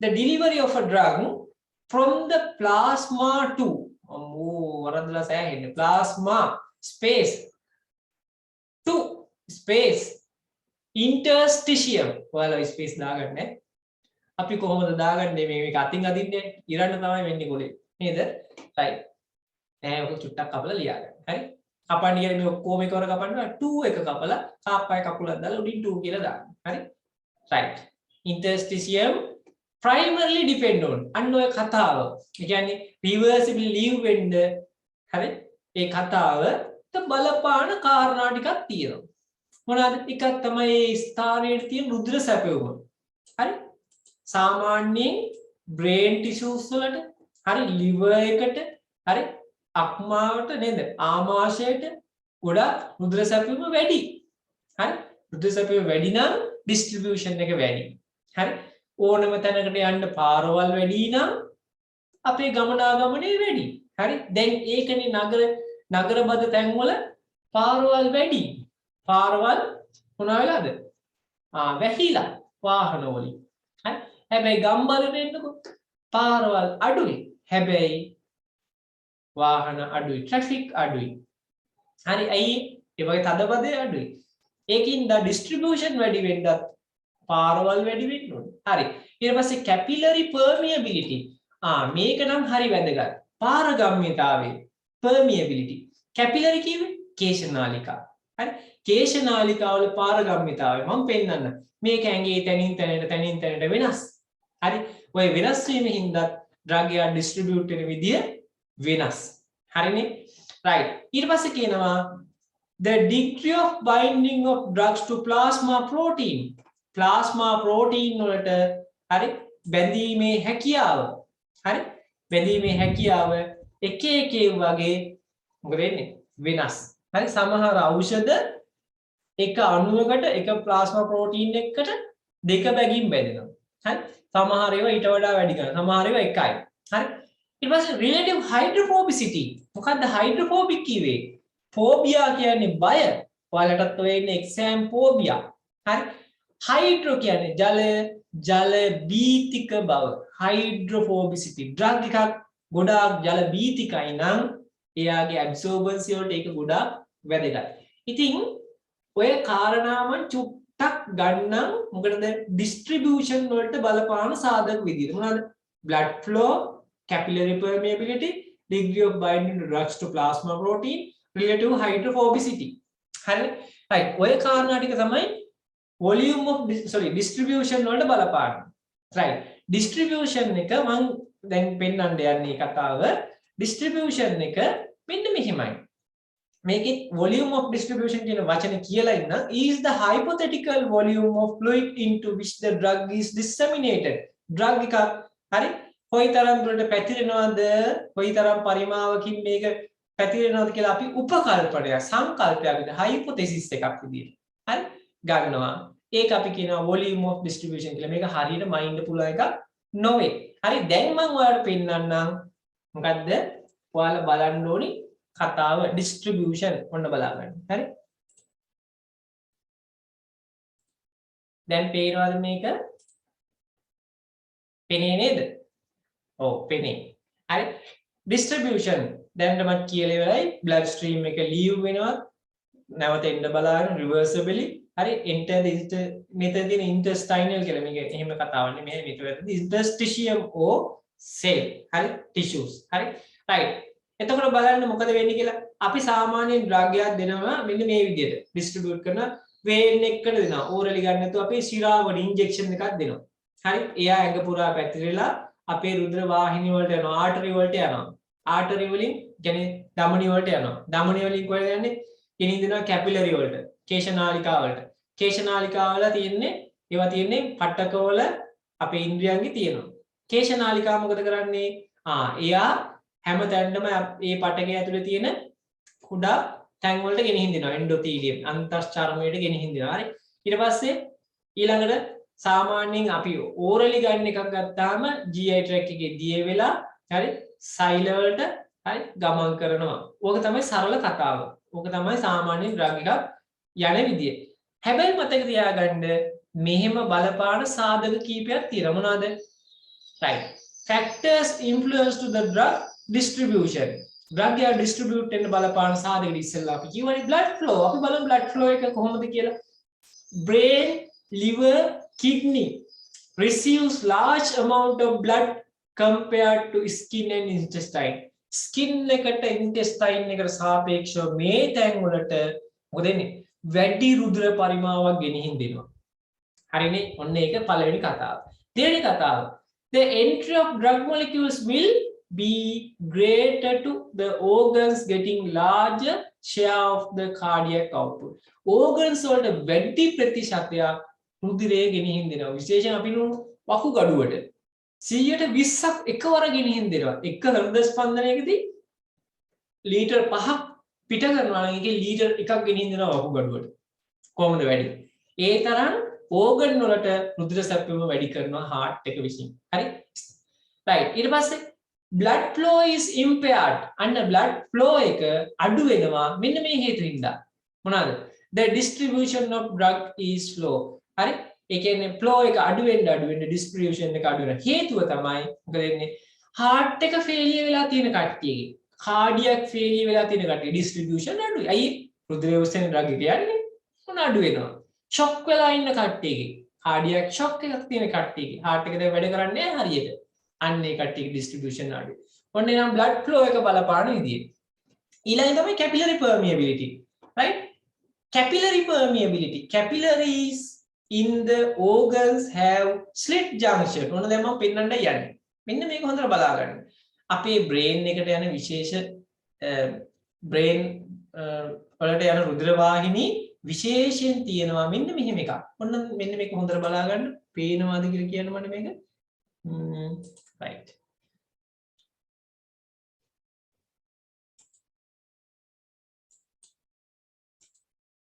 හරි දැන් පේනත් නේ මේ තියෙන්නේ පේනව නේද හැමෝටම මේක මේ ඔයාලගේ ලිපින් කොටස් පොතේ ඔයාලට මම දුන්නා ලිපින් කොටස් කියලා පොතක් පළවෙනිම දවසේ සෙමිනාර් එකේදී ඔන්න මම දීපු පොත දැන් අපි ප්‍රයෝජන ගමු ටික ටික හරි මේ පොතේ මෙන්න මෙහෙම එකක් තියෙනවා අපේ ඇඟේ රුධිර වාහිනී ගමන් කරන කේශනාලිකා ගමන් කරන තැන් තියෙනවා හරි ඉතින් මේ කේශනාලිකාවල විශේෂයෙන් ඇතුලේ තියෙන ස්ථානවල මේ බලන්න රුධිර වාහිනිය ඇතුලේ මම මේක චුට්ටක් ලොකු කරන්නම් ඔයාලට පේන්නේ නැතුව ඇති දැන් පේන්නේ නැතිනේ මේ බලන්න structure of the endothelial cells in the liver මේ අක්මාවේ තියෙන endothelial cell එකක තියෙන structure view එක බලන්න large හරි penetration allow drugs to exchange freely between blood and interstitium in the liver හරි අපේ liver එකේ අන්තර්ශෛලීය අවකාශ හා සෛල ඇතුළට හරි drug එක ගමන් කරන්න බොහොම පහසුවෙන් පුළුවන් මේ සිදුරු හරහා මේවට කියනවා junction කියලා slit junction හරි slit junction මේ බලන්න මේව හරහා drug එක එළියට යන්න පුළුවන් එළිය තියෙන එකක් ඇතුළට එන්න පුළුවන් හරි ඕක තමයි liver එකේ ක්‍රියාවලිය සරලම කතාව ඔය ඊට පස්සේ මම එනවා ඒකම අපි බලමු බ්‍රේන් එකේ කොහොමද වෙන්නේ කියලා. මම බලන්න බ්‍රේන් එකේ මේ තියෙන ස්ලිප් ජන්ක්ෂන් ටයිට්. මොකද වෙලා තියෙන්නේ? ටයිට් වෙලා තියෙන්නේ තද්ද වෙලා එක ළඟට ඉඩසක් ඇත්තෙම නැහැ. ඒකින්ද ජල ද්‍රාවීයවට මේක හරහා යන්න විදියක් නැහැ. එළියටත් ඇතුළටත් එන්න විදියක් නැහැ. අපි ඕකට කියනවා blood brain barrier කියලා. A tight junction, two adjacent cells merge so that the cells are physically joined. දැන් මොකද වෙන්නේ? මේ ළඟ තියෙන සෛල දෙකක් එකට තද වෙලා join වෙලා තියෙන්නේ සෛල වලට. හරි ජල ද්‍රාවීයවට යන්න විදියක් බෑ. යන්න බෑ. And form continuous wall. මේක නිකන් බාධකයක් විදිහට බිත්තියක් වගේ ක්‍රියාත්මක වෙනවා. That prevent many substance from entering to the brain. අන්න ඒකින්ද brain එකට පිටු මතේට හැම දෙයකටම ඇතුළට යන්න බැරි. ඇයි? මෙන්න මේ tight slip junction හින්දායි මේ වෙලා තියෙන්නේ. ඒකෙන්ද brain එකට දෙන ඖෂධ වලට ජල ද්‍රාව්‍ය ඖෂධයක් දුන්නොත් යයිද? නෑ. ඇයි? එයාට සිද්ධ වෙනවා මේ ලිපිඩ ස්තරයේ මේ සෛල ස්තරයේ දිය වෙලා එළියට යන්න. නැත්තම් යන්න බෑ. ඒ නිසා මොකද වෙන්නේ? මේ tight junction ඉඳ ජල ද්‍රාව්‍ය යන්නේ අපිට brain meningitis වගේ එකක් ආවොත් එහෙම ලිපිඩ ද්‍රාවී ඩ්‍රග් එකක් තමයි දෙන්න වෙන්නේ. හරිනේ? ඒකයි හැම ඩ්‍රග් එකක්ම meningitis වලට brain diseases වලට හරියන්නේ නැත්තේ. හරි? අන්න ඒක තමයි brain එකේ වෙනස. බලන්න දැන් අක්මා වෙනස දැන් brain එකේ තියෙන විදිය. slip junction. මේ බලන්න. හරි. brain capillary එකක් ගත්තාම ඔන්න brain එකට යන කේශ නාලිකාවක් ගත්තාම ওই ප්‍රශ්නේ තද්දටම තියෙනවා. charged drug නේ අයනික ඒවා ගමන් කරයිද?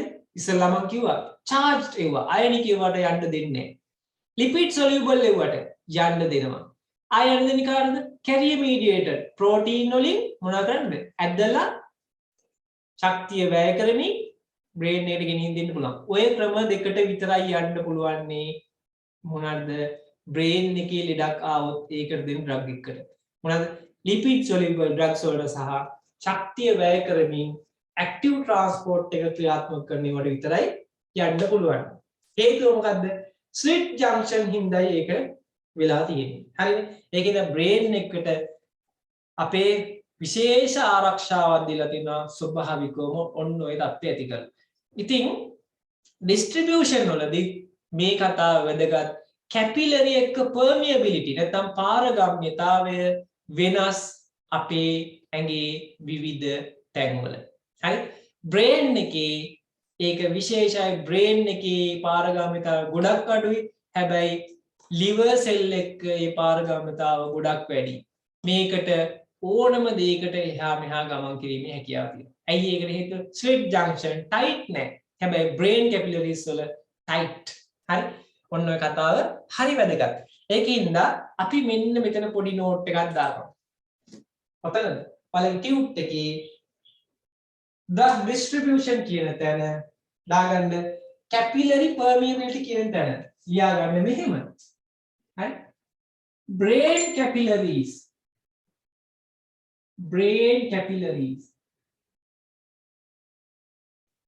හරි? මොකද වෙලා තියෙන්නේ? has tight slip junction. has tight slit junction. ඒක ලැබ ගන්න brain capillary එකක්. මේ රුධිර වාහිනියක්, කේශ නාලිකාවක්. මම මේ මෙහෙම අඳින්නේ. මේක ඇතුලේ තියෙන සෛල ස්තරයක් ඇතුලේ තියෙනවා. තනි සෛල ස්තරයක්. මේ තනි සෛල ස්තරය tight. අය මේ අතර හිඩස් නැහැ. හරි? හිඩස් නැහැ. ඒකින්ද මේවට කියනවා අපි tight slit junction. මේක හරහා යන්න හැකියාවක් නැහැ අයනික ඒවට. හරි? ionized. then charged. ඒවට යන්න බෑ. මේක හරහා යන්න පුළුවන් කාටද? කාටද යන්න පුළුවන්නේ? මේක හරහා යන්න පුළුවන් මේකට lipid soluble ඒවා. නේද? lipid soluble liver. ආය කාට දෙන්න පුළුවන් නේ? active transport එක. active transport එකක් කරන drugs වල.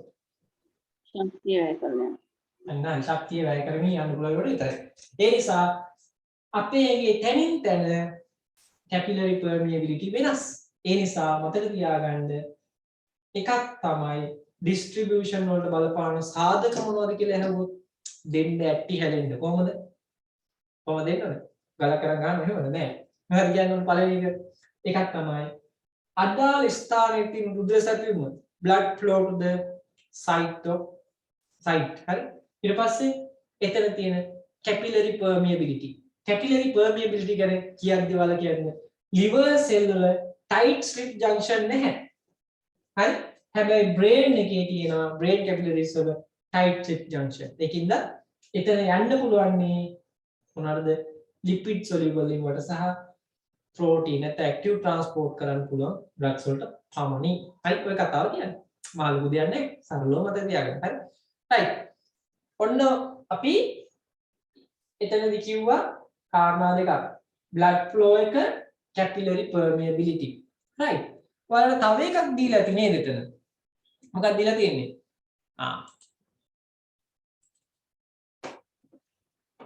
අද ටිකක් බරට යනවා නේද? ෆන්ඩමෙන්ටල් දැන් මෙන්ටල් වගේද? හරි. මොකක්ද දීලා තියෙන්නේ? relative hydrophobicity. හරි. relative hydrophobicity. ඒ කියන්නේ මොකද්ද? hydrophobic කියන්නේ ජලයේට අකමැති බව. හරි. relative hydrophobicity. හරි. ඊට පස්සේ binding degree of binding of drugs to plasma protein. plasma protein එකට බැඳෙන්න තියෙන හැකියාව. right.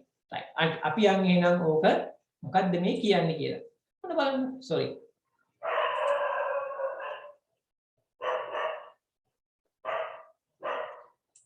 හරි. ඔන්න මම එනවා.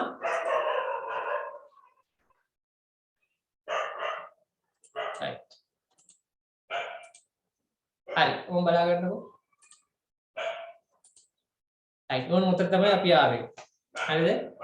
ඊට පස්සේ අපි එන chemical nature එක වල දන්නවා ionized එව්වට හරි යන්න බෑ unionized එව්වට තමයි යන්න පුළුවන් හරි ඒ වගේ කියන්න ඕනේ දැන් මෙන්න මෙහෙම එකක් තියෙනවා හරි hydrophilic යටම තියෙන වාක්‍ය hydrophilic molecules will only be able to cross membranes through the slit junction ජල ද්‍රාවී එව්වට slit junction හරහා පමණයි යන්න පුළුවන් හැබැයි මොකද වෙන්නේ ජල ද්‍රාවී එව්වට slit junction brain එකේ tight වෙලා තියෙන ඒවා හරහා යන්න බෑ ඒකයි ජල ද්‍රාවී වලට යන්නේ exam එකේ ප්‍රශ්නයක් අහුවොත් හරි water soluble drugs cannot be cross the blood brain barrier එතකොට ඔයාලා දෙන උත්තරේ මොකද්ද true the false අපේ brain එකට යන්න බෑ ජල ද්‍රාවී ද්‍රව්‍ය හරිද වැරදිද True. true ඒක මොකද්ද කියලා අහුවොත් මොකක්ද දෙන උත්තරේ Right junction. අන්න හරි අපේ brain capillaries වල තියෙන tight slip junction හරි water soluble drugs වලට යන්න බලන්න මේ slip junction එක හරහා පමණයි ඒක brain එකට යද්දී ඒක tight වෙලා ඒක වැහිලා තියෙන යන්න බෑ ඒකින්ද ඒවට යන්න බෑ හරි එතකොට cannot be cross the charged ion charge නැත්නම් ionic ඒවට යන්න බෑලු හරිද වැරදිද True. හරි ionic ඒවට යන්න බෑ හරි ඒකට හේතුව මොකද්ද ionic ඒවා කොහොමත් lipid ස්තරයක් කරා යන්න විදියක් නෑ unionized state වලට යන්න නම් හරිනේ right ඊට පස්සේ කියනවා can cross lipid soluble drugs true හරියටම හරි නේද lipid soluble ඒවා විතරයි can cross carrier mediated drugs active drugs හරියටම True. ඔන්න ඔය වගේ ප්‍රශ්න තමයි අහන්නේ දැන් ඔයාලට මේ වෙලාවේ ඔය ප්‍රශ්නේ අහපුවම උත්තර දෙන්න පුළුවන් හැබැයි තව සතියකින් මම දන්නවා හැවුත් දෙන්නේ නැහැ ඔය උත්තර හරි ඒකට හේතුව ඒක හරියටම අල්ලගන්න ඕනි කියන එකයි මම මේකයි මම මේ ප්‍රශ්නයක් දාලා හැවුවා හරි right දැන් අපි කතා කරේ distribution නේ හරි distribution කියද්දී හරිද? අපි දැනන් ඉන්න ඕනේ බයින්ඩින් කැපැසිටි එක ප්ලාස්මා ප්‍රෝටීන් වලට බැඳෙන්න තියෙන කැමැත්ත හැකියාව එක එක වගේ වෙනස්. හරි? ඉතින් මෙන්න මෙහෙම එකක් තියෙනවා. සාමාන්‍යයෙන් ප්‍රෝටීන් වලට බැඳෙන්න තියෙන හැකියාව බලන්න පැරසිටමෝල් වල 0. හරි? ප්‍රෝටීන් බයින්ඩින් ඇබිලිටි එක. ලිතියම් වල 0. හරි? ජෙන්ටාමයිසින් වල 10%. හරිද? ඇමොක්සිසිලින් වල 18%. හරි? ඩිජොක්සින් වල 25, ක්ලෝරොක්වින් වල 61, ඩයිසිපෑම් 99, warfarin 99. හරි? protein binding ability එක. හරිද? එතකොට drug molecule so degree of binding to plasma protein. ඔව් ඉතින් plasma protein වලට බැඳෙන්න පුළුවන් ඖෂධ අණු වලට. එතකොට එයා පැතිරෙන්නේ එංග පුරා ගෙනියන්නේ. albumin ගෙනියන්නේ නේද? right. Bound molecules are not distributed. මොකද කියන්නේ බැඳිච්ච ඒවා ගෙනියන්න විදිහක් නැහැ. bound ඒවා. හරි bounded. බැඳිච්ච ඒවා යන්නේ නැහැ. ඇයි එයා දැන් albumin එක බැඳලා ඉන්නේ ගැලවෙන්න විදියක් නැහැ. යන්න විදියක් නැහැ. හරි? Free form of drug molecules show the pharmacological action. Bound drugs pharmacologically inactive. හැබැයි unbound ඒවා බැඳිච්ච නැති නිදහස් ඒවා එයාලා තමයි active. මම ඉස්සෙල්ලා කිව්වනේ නිදහසේ ඉන්න කට්ටිය තමයි active. හැබැයි බැඳිච්ච කට්ටිය inactive. හරි? right. ඊට පස්සේ කියනවා binding properties reversible process. බැඳිලා මොකද වෙන්න පුළුවන්ද? ආපහු මොනවා වෙන්න පුළුවන්ද? ගැලවිලා යන්න පුළුවන්. සමහර අය ඒකනේ ඔය බැඳලා නේද? divorce වෙන්නේ. හරි reversible. ඒක reversible. නැවත ආපහු ආපස්සට වෙන්න පුළුවන්. හරි? albumin is a major drug binding protein. albumin තමයි අපේ ඇඟේ තියෙන ප්‍රධානම binding protein එක. albumin. Right? Binding is determined by the free drug concentration. හරි බැඳීම තීරණය වෙන්නේ නිදහසේ ඉන්න ඖෂධ අණු ගණන මත. හරිද? නිදහසේ ඉන්න ඖෂධ අණු ගණන මත. ඕ දැන් අපි සමාජයේදී අපි සාමාන්‍යයෙන් වැඩිපුර මේ බැඳපු නැති කෙනෙක් නම් හොයන්නේ බැඳපු නැති කෙනෙක්. නේද? බැඳපු කෙනෙක් හොයනවද? නෑ. බැඳපු නැති කෙනෙක් තමයි හොයන්නේ. අවිවාහක කෙනෙක් තමයි හොයන්නේ. right. අන්න ඒ වගේ තමයි මෙතනත් කතාව. ඉතින් අපි එහෙමනම් අපේ ඇඟ ඇතුළේ ඉන්න අයත් එහෙම තමයි. හරි? right. ඔන්න එහෙනම් ඔන්න ඔය විදිහට එනවා. එතකොට මොකද වෙන්නේ? protein හරි in blood is important. ලේ වල ඉන්න protein එක හරි වැදගත්. කවුද? albumin හරි වැදගත්. acidic drug bind to protein. ඔන්න acidic drugs protein වලට බැඳෙනවා. basic drug bind to beta globulin. හරි? නැත්තම් acid glycoprotein. එහෙම නැත්නම් albumin. ඔන්න ඔයාලා බැඳෙනවා. ඔය වර්ග දෙකම බැඳෙනවා. right. binding to plasma හරි? නැත්නම් binding to plasma protein to be reduced in renal failure. දැන් මොකද වෙන්නේ? renal failure එකක් තියෙන කෙනෙක්ගේ plasma protein එකට බැඳෙන්න තියෙන හැකියාව මොකද වෙන්නේ? අඩුයි. හේතුව renal failure කට්ටියගේ දැන් protein මොනවා වෙනවද? ඉවත් වෙලා යනවා. වකුගඩුව හරහා. දැන් failure වෙලා තියෙන්නේ. මේ බලන්නකො. මේ තමයි බැඳිච්ච ඖෂධ. මේ free drug. මේ protein එක බැඳිච්ච කට්ටිය. හරි? මේ protein bound කට්ටිය. හරි කවුද මෙතනින් pharmacologically active? මේ නිදහසේ ඉන්න කට්ටිය, free කට්ටිය. හරි? ඉතින් free drug තමයි pharmacologically active. හැබැයි bound drugs are pharmacologically inactive. ඔය කතාව මතක තියාගන්න. මම දැන් ඔච්චර කියපු වගේ වැදගත්ම කොටස ඕක. හරිද? මේ blood brain barrier එක ගැනත් මම කිව්වා. හරිනේ? right. එතකොට මේකේ තියෙනවා protein එක හරි drug එකක් එක්ක බැඳෙනකොට ඒක අපි වර්ග දෙකකට බෙදනවා. හරි? එකක් තමයි class 1 drug, class 2 drug කියලා. දැන් මම මෙතනින් මේක අයින් කරන්නම්. ඒක මම පෙන්නන්න ලිපින් කොටස් එකකින්. හරිද? ඔයාලගේ ලිපින් කොටස් පොතේ මෙන්න මෙහෙම තියෙනවා. right.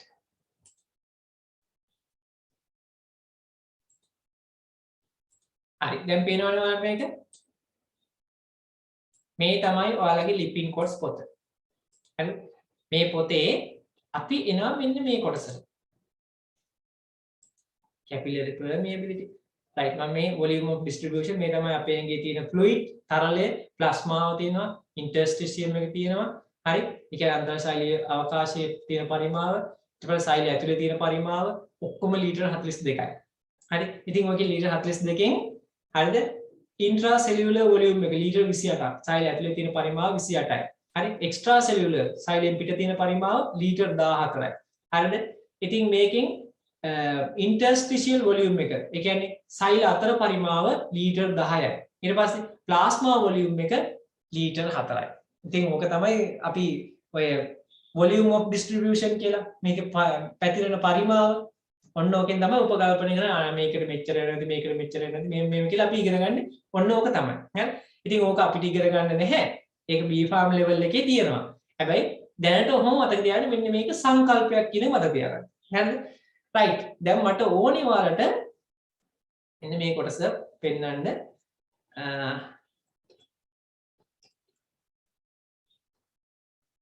හරි. චුට්ටක් ඉන්නකෝ. 11 චුට්ටක් පහලින් තියෙන්නේ පීකට යනවා. ආමේ තියෙන්නේ මේ binding of drugs to plasma protein. දැන් බලන්න drug molecules මේක චුට්ටක් ලොකු කරන්න. පේන්නේ. හරි. මේක තමයි ඔයාලගේ පොතේ තියෙන විදිය. Drug molecules may bind to plasma protein albumin තමයි මම ඉස්සෙල්ලා කිව්වනේ. Bound drugs are pharmacologically inactive. නැත්නම් free drug නැත්නම් unbound drugs are active drugs. හරිද? ඒතකොට තමයි හැකියාව තියෙන්නේ response එකක් දෙන්න. ප්‍රතිචාරයක් දක්වන්න. හරිද? right. albumin නැති මොහොතක හරිද? මේ drug level එක වැඩි වෙන්න පුළුවන්. ඒ කියන්නේ hypoalbuminemia. කියන්නේ level albumin නැති වෙද්දී මේ alter the level of free drug. අන්න free drug level එක වෙනස් වෙන්න පුළුවන්. දැන් මට පෙන්වන්න ඕනේ මෙන්න මේ කතාව.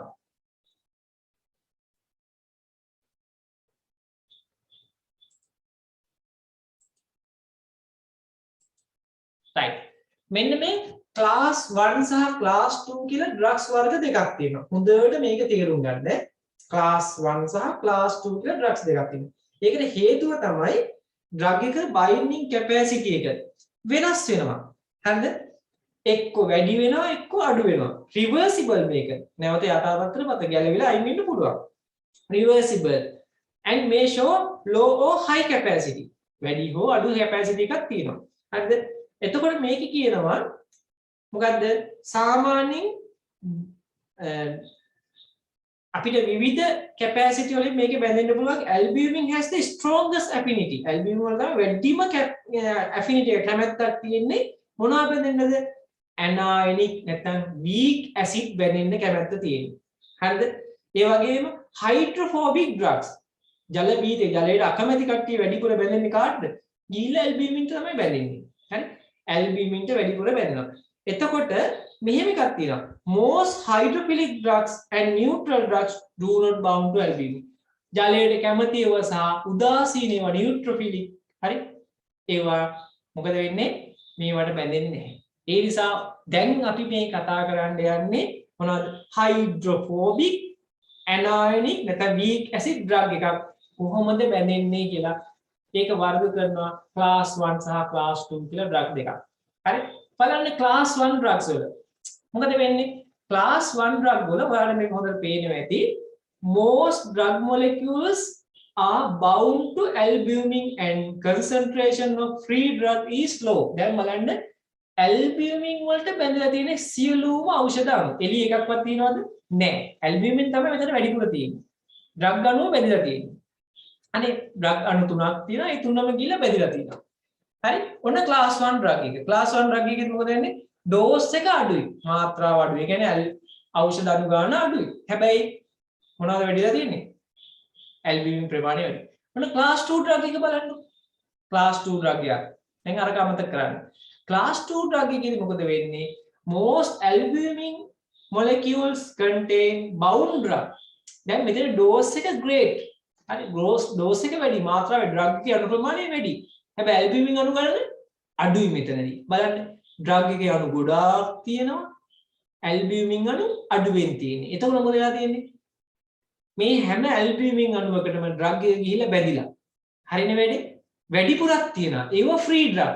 නිදහසේ ඉන්න කට්ටිය. දැන් මේකේ තිබ්බද free drug? මේකේ නෑ free drug එකක්වත්. ඇයි බැඳිලා ඉන්නේ ඔක්කොම? හැබැයි class 2 වල වෙන්නේ dose එක වැඩි. හරි? ඒකින්ද ඔක්කොම albumin අණු එක බැඳිලා ඒකින්ද වැඩිපුර තියෙන drugs අණු නිදහසේ එළියට වෙලා ඉන්නවා. most albumin molecules contains bound drug and the concentration of free drug is significant. මොකද වෙලා තියෙන්නේ? free drug අණු ටිකක් අපිට වැඩිපුර දකින්න ලැබෙනවා එළියේ නිදහසේ ඉන්නවා. දැන් ප්‍රශ්නයක්. class 1 drug එකක් දෙනවා ලෙඩෙකුට. දුන්නාම මොකද වෙන්නේ? මෙන්න ගිහිල්ලා ඔක්කොම බැඳෙනවා albumin එක dose එක අඩුයි. බැඳිලා. දැන් action එකක් දෙන්න නම් මොකද්ද වෙන්න ඕනේ? එතන තියෙන්න ඕනේ කවුද? බැඳිච්ච කට්ටියද ඉන්න ඕනේ නොබැඳිච්ච කට්ටියද? නිදහස් කට්ටියද?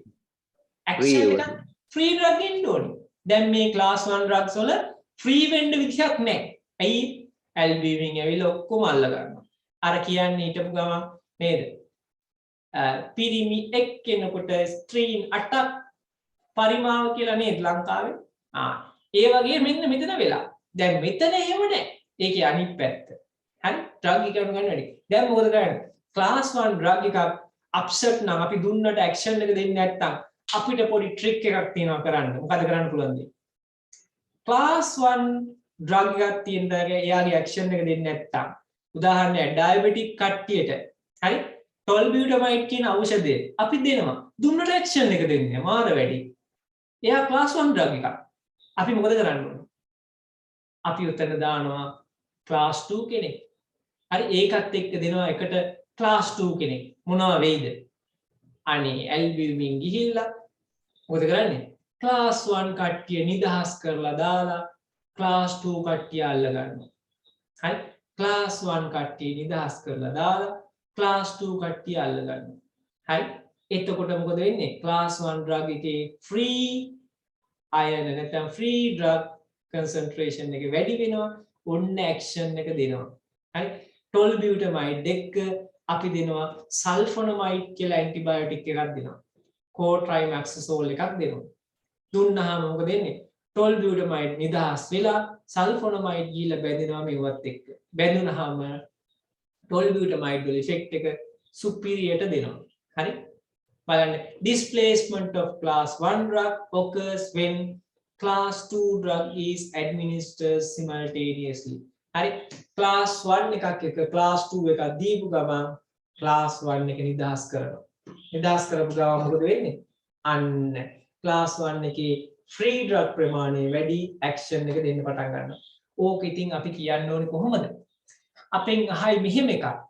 class 1 drug එකක් සහ class 1 drug එකක් අතර සම්බන්ධය කියන්නකෝ කියලා කියයි. හරි? අර නාඩගම්කාරයෝ හාමුදුරුවෝ වගේ නේද? කියන්නකෝ කියලා කියයි. එතකොට මොකද වෙන්නේ? අපි කියනවා බය නැතුව class 1 ගත්තාම free drug නැහැ. class 2 ගත්තාම free drug එමටයි. හරි? ඒක නිසා class 1 එකක් එක class 2 එකක් දුන්නාම class 1 එකේ ඖෂධය නිදහස් කරලා class 1 එකේ free drug ප්‍රමාණය වැඩි කරලා class 1 එකේ action එක ලබා දෙනවා. හරිනේ කතාව නේද? ඒ නිසා ඔයාලගෙන් නිකන් කවුරු හරි ඇහුවොත් class 1 class 2 drugs කියන්නේ මොනවද? මොනවද ඒකේ භාවිතය කියලා ඇහුවොත් දෙන්න ඇටි හැලෙන්න. ඔන්න ඔහොම. හරි? කොහොමද දෙන්නේ? ඔන්න ඔහොම තමයි කියන්නේ. හරි? ඉතින් ඔයාලට ඕන නම් පොඩි නෝට් එකක් දාමු අපි උතන. ලියා ගන්නකො මෙහෙම. හරි? මෙහෙම ඖෂධ අණු ගොඩාක් අඳින්න එපා. පටස් ගාලා දාගන්න මේක. හරි? මෙහෙම දාගන්න. class 1 drug. class 1 drug එකේ මොකද වෙනස? dose එක අඩුයි. හරි? less dose. හරි? ඒක තවුවක් දාලා ලියන්න. class 1 drug කියලා ලියගන්න less dose කියලා දාන්න. dose එක අඩු වෙතන. හරි? then available binding site. ඒ කියන්නේ albumin අණු ගන්නට වඩා dose එක අඩුයි. ඕක අපි කෙටියෙන් ලියුනේ. ඔච්චර දා කරන්න ඕනේ නැහැ. කොහොම බලන්න.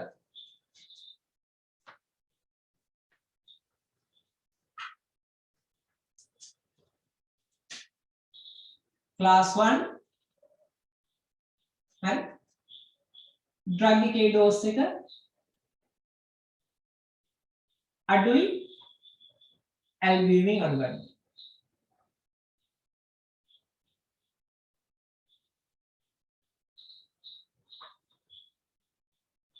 හරි right class 2 drug එකේ dose එක වැඩි albumin අණු ගන්නට වඩා. හරි class 1 plus 2 මේ දෙක එකට දෙද්දි මොකද වෙන්නේ? class 1 වල free drug ප්‍රමාණය වැඩි. free drug ප්‍රමාණය වැඩි. හරි. ඒකෙන් මොකද වෙන්නේ? ඒ නිසා effect එක වැඩි class 1 වල.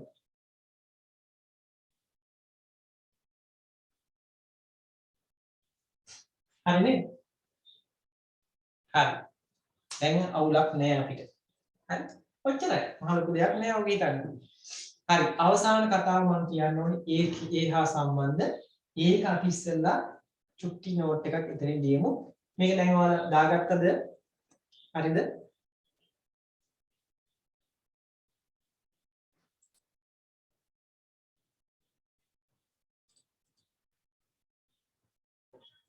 දැන් මම පෙන්නපු තැන නේද? පේනවා ඇතින් නේද ඔයාලා? හරි. ඔන්න ওই ටික තමයි අපි කිව්වේ. මේක ඔයාලගේ ලිපින් කොටස් පොත අරගෙන ඕනනම් බලන්න මේක පිටු අංකෙත් තියෙනවා මෙතන උනන. ඔයාලට ඕන බලන්න පුළුවන් මෙතන. හරි. පිටු අංකය 23. 23 පිටුවේ තියෙන්නේ. හරි. right. මේකේ අපිට වැදගත් කොටස තමයි අපි යන්නේ. මොකද්ද වැදගත්ම කොටස? මේකේ තියෙන මේ ටියුට් එක අපිට හම්බුන්නේ නැහැ නේද? මේක හම්බුන්නේ නැහැ. මේ පොත හම්බුන්නේ නැද්ද ඔයාලට? හරි. නෑ සර්. එහෙනම් ඉරන්දි මිස්ටර් මම කියන්නම් ආපහු ගෲප් එකට දාන්න කියලා. මේක පිටු 800 ගානක් තියෙනවා. print out එහෙම ගන්න එපා කිසිම කෙනෙක් ඈ. ඒව කරන්න අවශ්‍ය නැහැ. මේක ගෲප් එකට දායි අද. දාපුවාම ඔයාලා මේක ෆෝන් එකෙන්ම බලන්න පුළුවන් මේක. හරි? right. ඔක තමයි අපේ class 1 drug එකේ class 2 drug එකේ විශේෂත්වය. හරි. ඔය ඇති. fundamental ඇති දැන් mental වෙලා ඉන්නේ දැන් ඕක වහන්න. හරි? දැන් යන් අපේ අනිත් පාඩමට. හරි? right.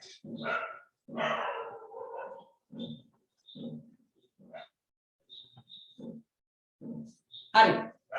අපි ඔන්න ප්‍රශ්නයක් ගන්න. glycolic acid, hydronic acid, alpha albumin skin එකට externally use කරන්න හොඳද? daily use කරන්න හොඳද? සාමාන්‍යයෙන් hyaluronic acid කියන්නේ hyaluronidase කියන එකක් enzyme එකක් ක්‍රියාත්මක වෙන එකක්.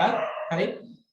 සාමාන්‍යයෙන් මේ වගේ දේවල් daily පාවිච්චි කරන්න ලොකු ගැටලුවක් නැහැ. හැබැයි හරි ඩෝස් එකකින් තමයි ගන්න ඕනේ. ඕනකට එළිය පාවිච්චි කරන්න හොඳ නැහැ. හරි.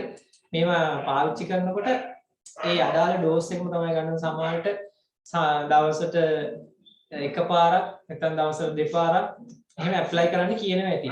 එතකොට මේ ඩෝස් එකට වඩා ඔයාලා එක්සීඩ් වෙන්න එපා. එතකොට ඒක ස්කින් එකට ලොකු බලපෑමක් වෙන්න පුළුවන්. ඒ අවශ්‍ය ඩෝස් එක විතරක් ගන්න. හරි. right. දැන් මම අද කියලා දෙන්න යන්නේ ඔයාලගේ අනිත් පැත්තේ GI tract එකේ පාඩමේ දැන් ෆන්ඩමෙන්ටල් අවසන් ගොඩක් දුරට. හරි. තව චුට්ටි කොටසක් විතර දෙන්නේ. ලබන සතිය අපි ඒකට පටන් ගන්නවා කාඩියෝවැස්කියුලර් සිස්ටම් එක. හරිනේ. මේකේ අද GI tract එකේ අපි peptic ulcer වලට සම්පූර්ණ කරා. අද යනවා මේකේ මොකක්ද? අපි කතා කරමු inflammatory bowel diseases. Inflammatory bowel diseases. Inflammation එකක් කියන්නේ මොකද්ද? රත් වෙනවා, රතු වෙනවා, මොකද වෙන්නේ? කසනවා, පළු දානවා. හරි. ඔන්න ඔය ලක්ෂණ තියෙන එක inflammation එකක් කියලා කියනවා. දැන් අපේ බවල් එක කියන්නේ ආහාර ජීර්ණ පද්ධතියේ අග කොටස. හරි. විශේෂයෙන් කුඩාන්ත්‍රය, මහාන්ත්‍රය නේද? බුද මාර්ගයේ ওই වගේ ප්‍රදේශ. අපි දැන් මෙහෙම කියනවා කියලා අපේ මහාන්ත්‍රය ප්‍රදේශ. මේ ප්‍රදේශවල මොකද වෙන්නේ? අභ්‍යන්තර ආස්තරණය මොකද වෙන්නේ? ප්‍රදාහයට ලක් වෙනවා. ඉන්ෆ්ලේම් වෙනවා. හරි. දැන් මේවා ඉන්ෆ්ලේම් වුණාම මොකද වෙන්නේ? මේ ඇතුලේ තුවාල වෙලා ප්‍රදාහය ලක්ලා මේ ඇතුලේ වැඩ කරන්නේ නැතුව මේක ඇතුලේ ආහාර කොටස් රැඳෙන්න පටන් ගන්නවා. හරි. දැන් මේක ප්‍රදාහයට ලක් වෙනවා. අධික වේදනාවක් එනවා. හරි. මෙහෙම ලෙඩ කීපයක් තියෙනවා අපිට. හරි. එහෙම ලෙඩ එකක් තමයි අපි ඉගෙන ගන්න. මොකද්ද? diverticular disease. මොකද්ද? diverticular disease. මම කියලා දෙන්නම් මේ මොකද්ද කියලා. ඊළඟ එක තමයි හරි Crohn's disease. Crohn's disease. හරි ඊළඟ එක තමයි අපිට ඉගෙන ගන්න තියෙනවා irritable bowel syndrome. Irritable bowel syndrome. IBS. හරිද? ඉතින් මේ ලෙඩ තුන අපි ගොඩාක් දැනන් ඉන්න ඕනේ. මේ වගේ මොනවද වෙන්නේ? හරි ප්‍රදාහයක් තමයි. ඒක වෙන විදිය වෙනස් ටිකක්. ඒ නිසා ඔයාලා දැනගන්න ඕනේ මේවට අදාළ ඖෂධ අපි මොනවද පාවිච්චි කරන්න ඕනේ. අපි මේවට පොදුවේ කියනවා inflammatory bowel diseases IBD කියලා.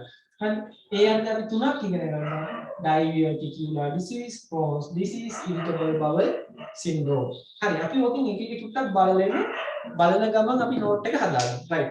යන් අපි මේකෙන් irritable bowel syndrome වලට. right. මොකද්ද මේ irritable bowel syndrome කියන්නේ? අහලා තියෙනවද කවුරු හරි? අපේ මොනවා හරි කෑමක් කාපු ගමන් මොකද වෙන්නේ? අපිට දුවන්න යනවා টয়ලට් එකට නේද? ඇයි ඒ? අපේ බවල් එක irritable. හරි මේක ඇවිල්ලා quality of life. හරි අපේ කෑමකට එළියට යන්න බයයි. හරි ඒ වගේ දෙයක් ඇති කරන එකක්. ඒක අඩු කරනවා. quality of life අඩු කරන එකක් තමයි irritable bowel syndrome කියන්නේ. ඒ නිසා ඔන්න දැන් අපි බලමු irritable bowel syndrome ගැන. ඊට කලින් මට දෙයක් කියන්න බැරුණා. ඉස්සෙල්ලා එකට අදාළ වීඩියෝ එක මම පෙන්නනවා දුවනේ. ඒක චුට්ටක් බලමු. මොලිකියුල්ස් කියවහම මොකද වෙන්නේ කියලා ඒක චුට්ටක් පෙන්නලා ඉන්න. නැත්නම් මට ඒක අමතක වුණා. හරි? හරි. මේ බලන්න. පේනවද මේක? හරි. මේ තමයි මේක චුට්ටක් බලලා ඉන්න. මේ තමයි සාමාන්‍යයෙන් අපේ ආමාශයේ අනුගමන් කරන විදිහ. Volume of distribution is a good indicator of the potential of a given drug to distribute through different body fluid compartments. Two main factors affect the volume of distribution for a given drug: the size of the drug and its electrical charge. බලන්න drug එකේ size එකයි ඒකේ electrical charge එකයි වැදගත් වෙනවා distribution වල. මම කියවනේ අයනික ඒවා distribution වෙන එක අඩුයි. ඒක අයනික නම් එයා ගමන් කරන්නේ කොහොමද? අර සිදුරු හරහා, ජිත්‍ර හරහා විතරයි යන්න පුළුවන්. වෙන ක්‍රමයක් නෑ යන්න. හරි? ඔහොම බලන්න. ඒක බලපානවා අයනිකතාවයේ සහ size of the drug molecule size එක බලපානවා. The drugs with small molecular weight can pass easily through the capillary pores or fenestrations into the extracellular spaces. මොකද කියන්නේ? small molecular weight එකක් තියෙන නැත්නම් small size එකේ ඒවා පහසුවෙන් මේක හරහා ගමන් කරන්න පුළුවන්. හරි පහසුවෙන් යන්න පුළුවන්. හැබැයි high molecular weight ඒවා එහෙම යන්න බෑ. If these drugs are highly charged, they cannot penetrate the lipid barrier of the cell membrane. හරි. එයා charge නම් highly charged නම් lipid barrier එක හරහා යන්න විදියක් නැහැ සෛල පටලේ. යන්න බෑ. එයා මේ තියෙන ධනායන ඍණායන යන්න බෑ මේ සෛලය ඇතුළට. හරි. So, they will only distribute in the extracellular tissues. එයා කොහෙද ගමන් කරන්නේ? extracellular tissues වලට. සෛල පටකයේ තියෙන සෛල වලින් පිටට විතරයි යන්න පුළුවන්. right.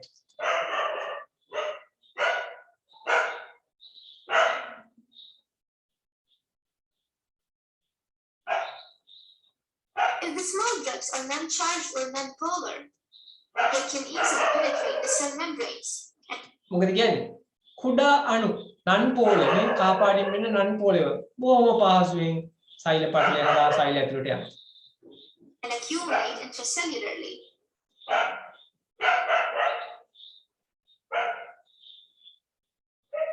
Lastly, the large and charged drugs cannot දැන් මොකද කියන්නේ?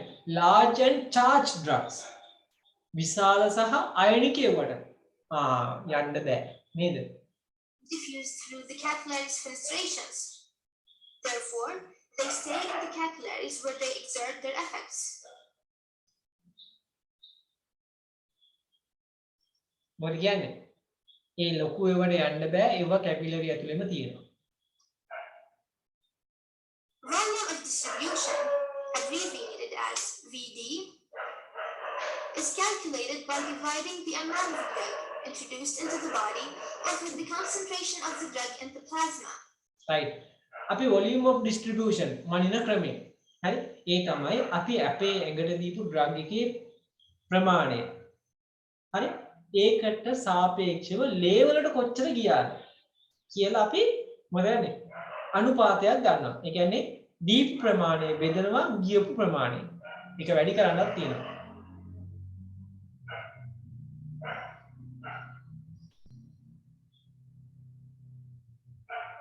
For example, if 100 micrograms of an X drug was administered intravenously, and an immediate sample of the plasma concentration of the drug was measured to be 4 micrograms per liter. මොකද කියන්නේ? අපි dose එකක් දෙනවා drug එකක මයික්‍රෝග්‍රෑම් 100ක් IV එකක් දෙනවා. දැන් ලේවල් මයික්‍රෝග්‍රෑම් 100ම ගියා. දැන් රුධිරේ තමයි තියෙන්නේ. හරි? දැන් ලේවල සාන්ද්‍රණය ලීටරයකට මයික්‍රෝග්‍රෑම් 4යි. දැන් මේක ගිහිලා ප්ලාස්මාවේ සාන්ද්‍රණය අපි මැන ගන්නවා. ලීටරයකට මයික්‍රෝග්‍රෑම් 4ක්. Then, the volume of distribution of drug X equals 100 micrograms over 4 micrograms per liter, and S 25 liters. දැන් මොකද කියන්නේ? ඒකෙන් අපිට හොයාගන්න පුළුවන් මේ ඩ්‍රග් එක කොච්චර දුරට පැතිරුණාද කියලා ලීටර් 25කට ගිහින් තියෙනවා. හරි නේද? අපි චුට්ටක් මෙන්න මේක දාගන්න ඕනේ අපේ අර ටියුට් එකේ මට ඒක කියන්න බැරි වුණා. very sorry. අපි මේ ෆන්ඩමෙන්ටල් පොත දැන් වහපු පොත ආපහු පොඩක් දිග අරගෙන දාගන්න volume of distribution කියලා තියෙන තැන මෙන්න මේ equation එක දාගන්න. හරි? amount of administered මෙතන දාන්න දීපු අපි ඇතුළට දීපු එක amount of drug ඒක බෙදනවා ලේ වලට ගිය ප්ලාස්මා වලට ගිය ප්‍රමාණය සෛල ප්ලාස්මාව ඇතුළේ තියෙන ප්‍රමාණය drug concentration in plasma බෙදපුවාම එන අගේ තමයි volume of distribution කියලා ගන්න. අපි x කියන drug එකට අදාළව ගත්තොත් එහෙම අපි දුන්න dose එක මයික්‍රෝග්‍රෑම් 100ක්. හරිද? ඒක ප්ලාස්මාවේ තියෙන ප්‍රමාණය අපි පස්සේ මැන ගන්නවා. හරි මැන ගත්තාම ලීටරයකට මයික්‍රෝග්‍රෑම් 4ක් තමයි ඒකේ තිබ්බේ. එතකොට ඒකේ volume of distribution හොයන්නේ දුන්න ප්‍රමාණය බෙදනවා ප්ලාස්මාවේ තියෙන ප්‍රමාණය. බෙදපුවාම එනවා volume of distribution 25 liter කියලා එනවා. ඔක දාගන්න පොඩ්ඩක්.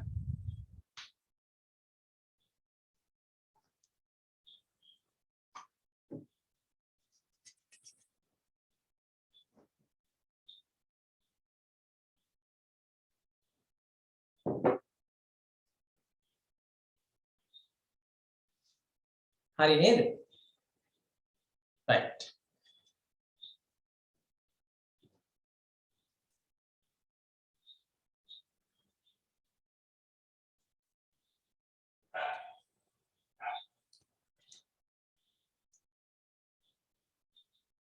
ඔක තමයි කතාව. හරි? මට ඔක තමයි ඔයාලට පෙන්නන්න බැරි වුණේ. දැන් යන් අපේ වැඩි බලන්න. හරි? හරි. ඔන්න එහෙනම් ඔයාලට මම පෙන්නන්න යන්නේ මොකද්ද? irritable bowel syndrome.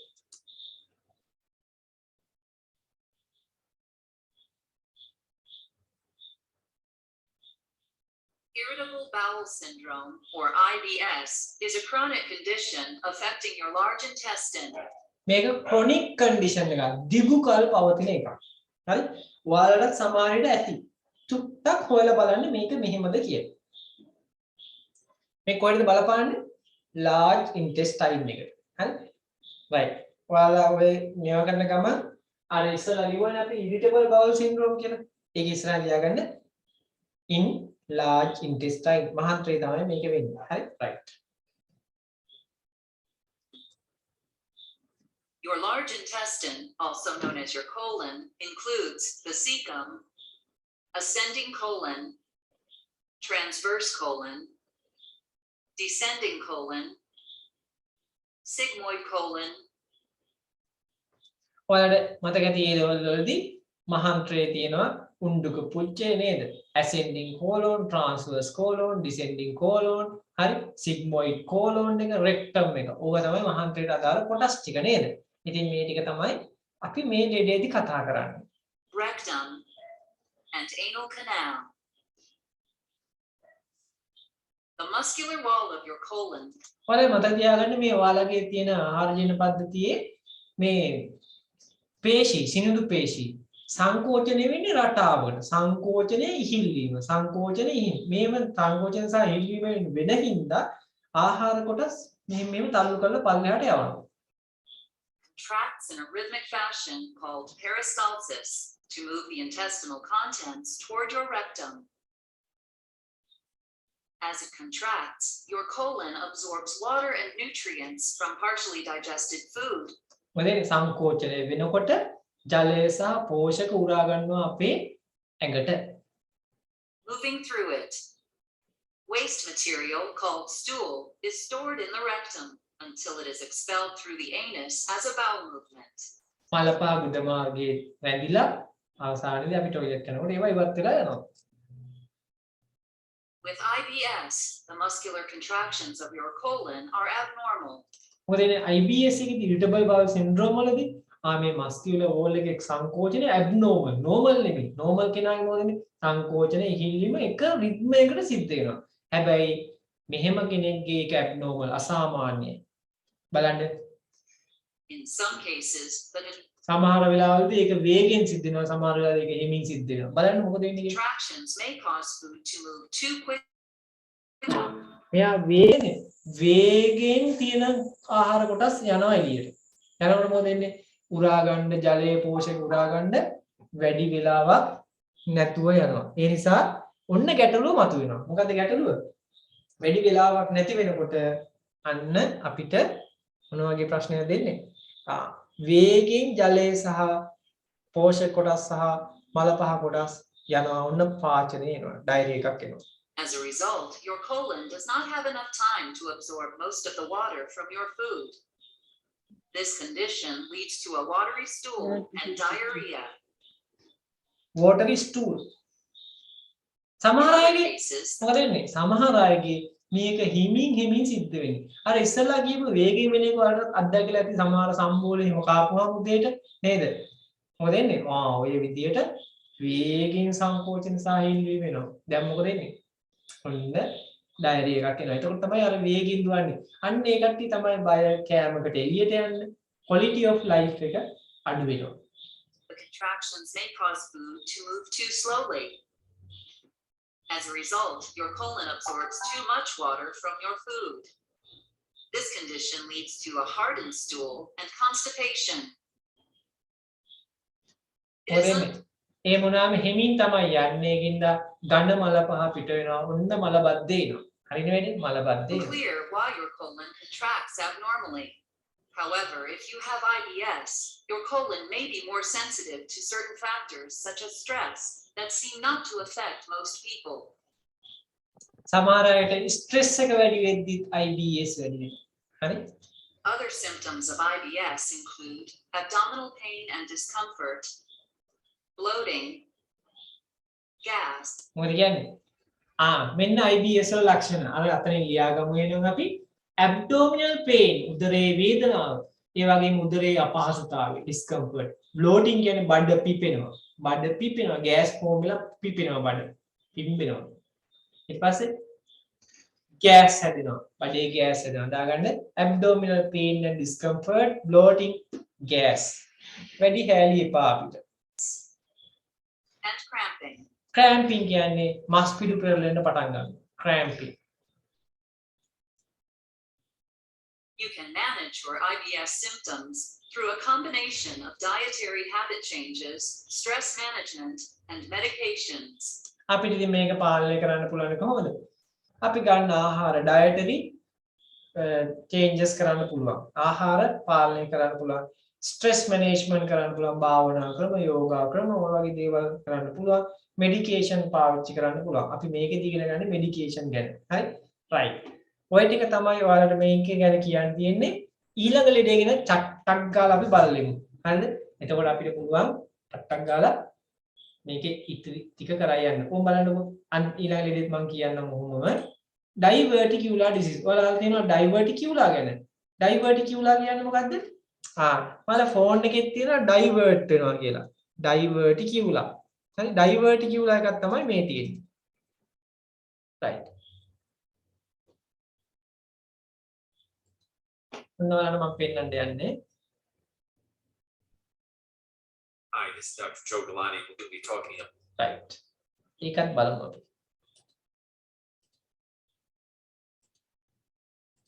තව විනාඩි 5ක් හරි 10ක් හරි තමයි කරන්නේ. මේ ටික බලලාම අපි ඉවර කරමු ඈ. ඒක ළමයි සතියට ඒක යන්න ඕනේ. right මේක පේනවද?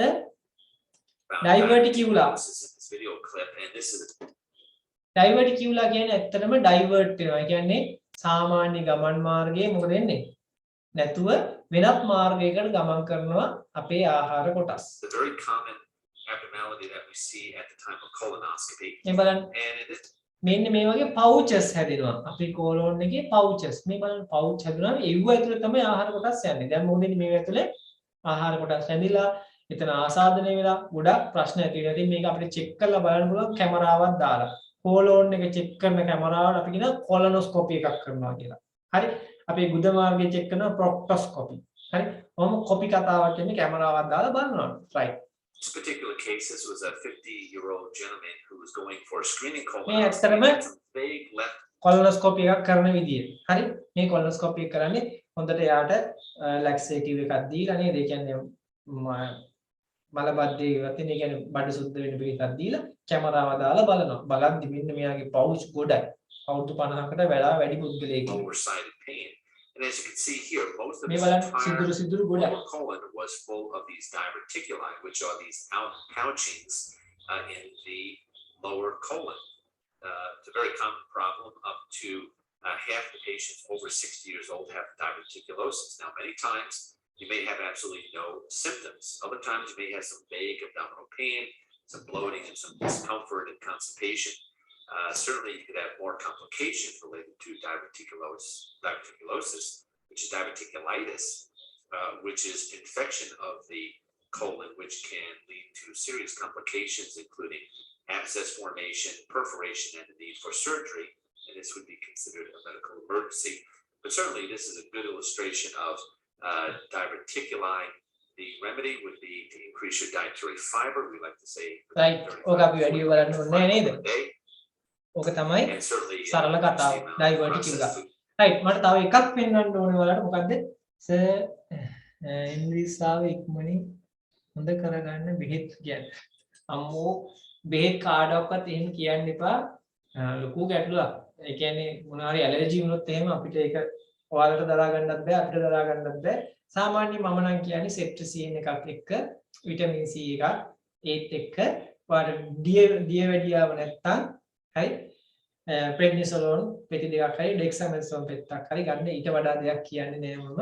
මොකද දන්නවද ඒක ප්‍රශ්න ගොඩක්. හරි තව එකම එක ලෙඩක් තියෙනවා ඒකත් බලලම අපි නම් මේක ලිව්වේ අපි නම ඒක ලියලිමු. හරි ulcerative colitis මේකත් ප්‍රදාහය හේතු වෙන ලෙඩක්. ulcerative colitis. හරි ඒකත් මම පෙන්නලා ඉන්නම්. right. මාව පේන්නේ චුට්ටක් ඉන්න. What is ulcerative colitis? right ඔමින්ද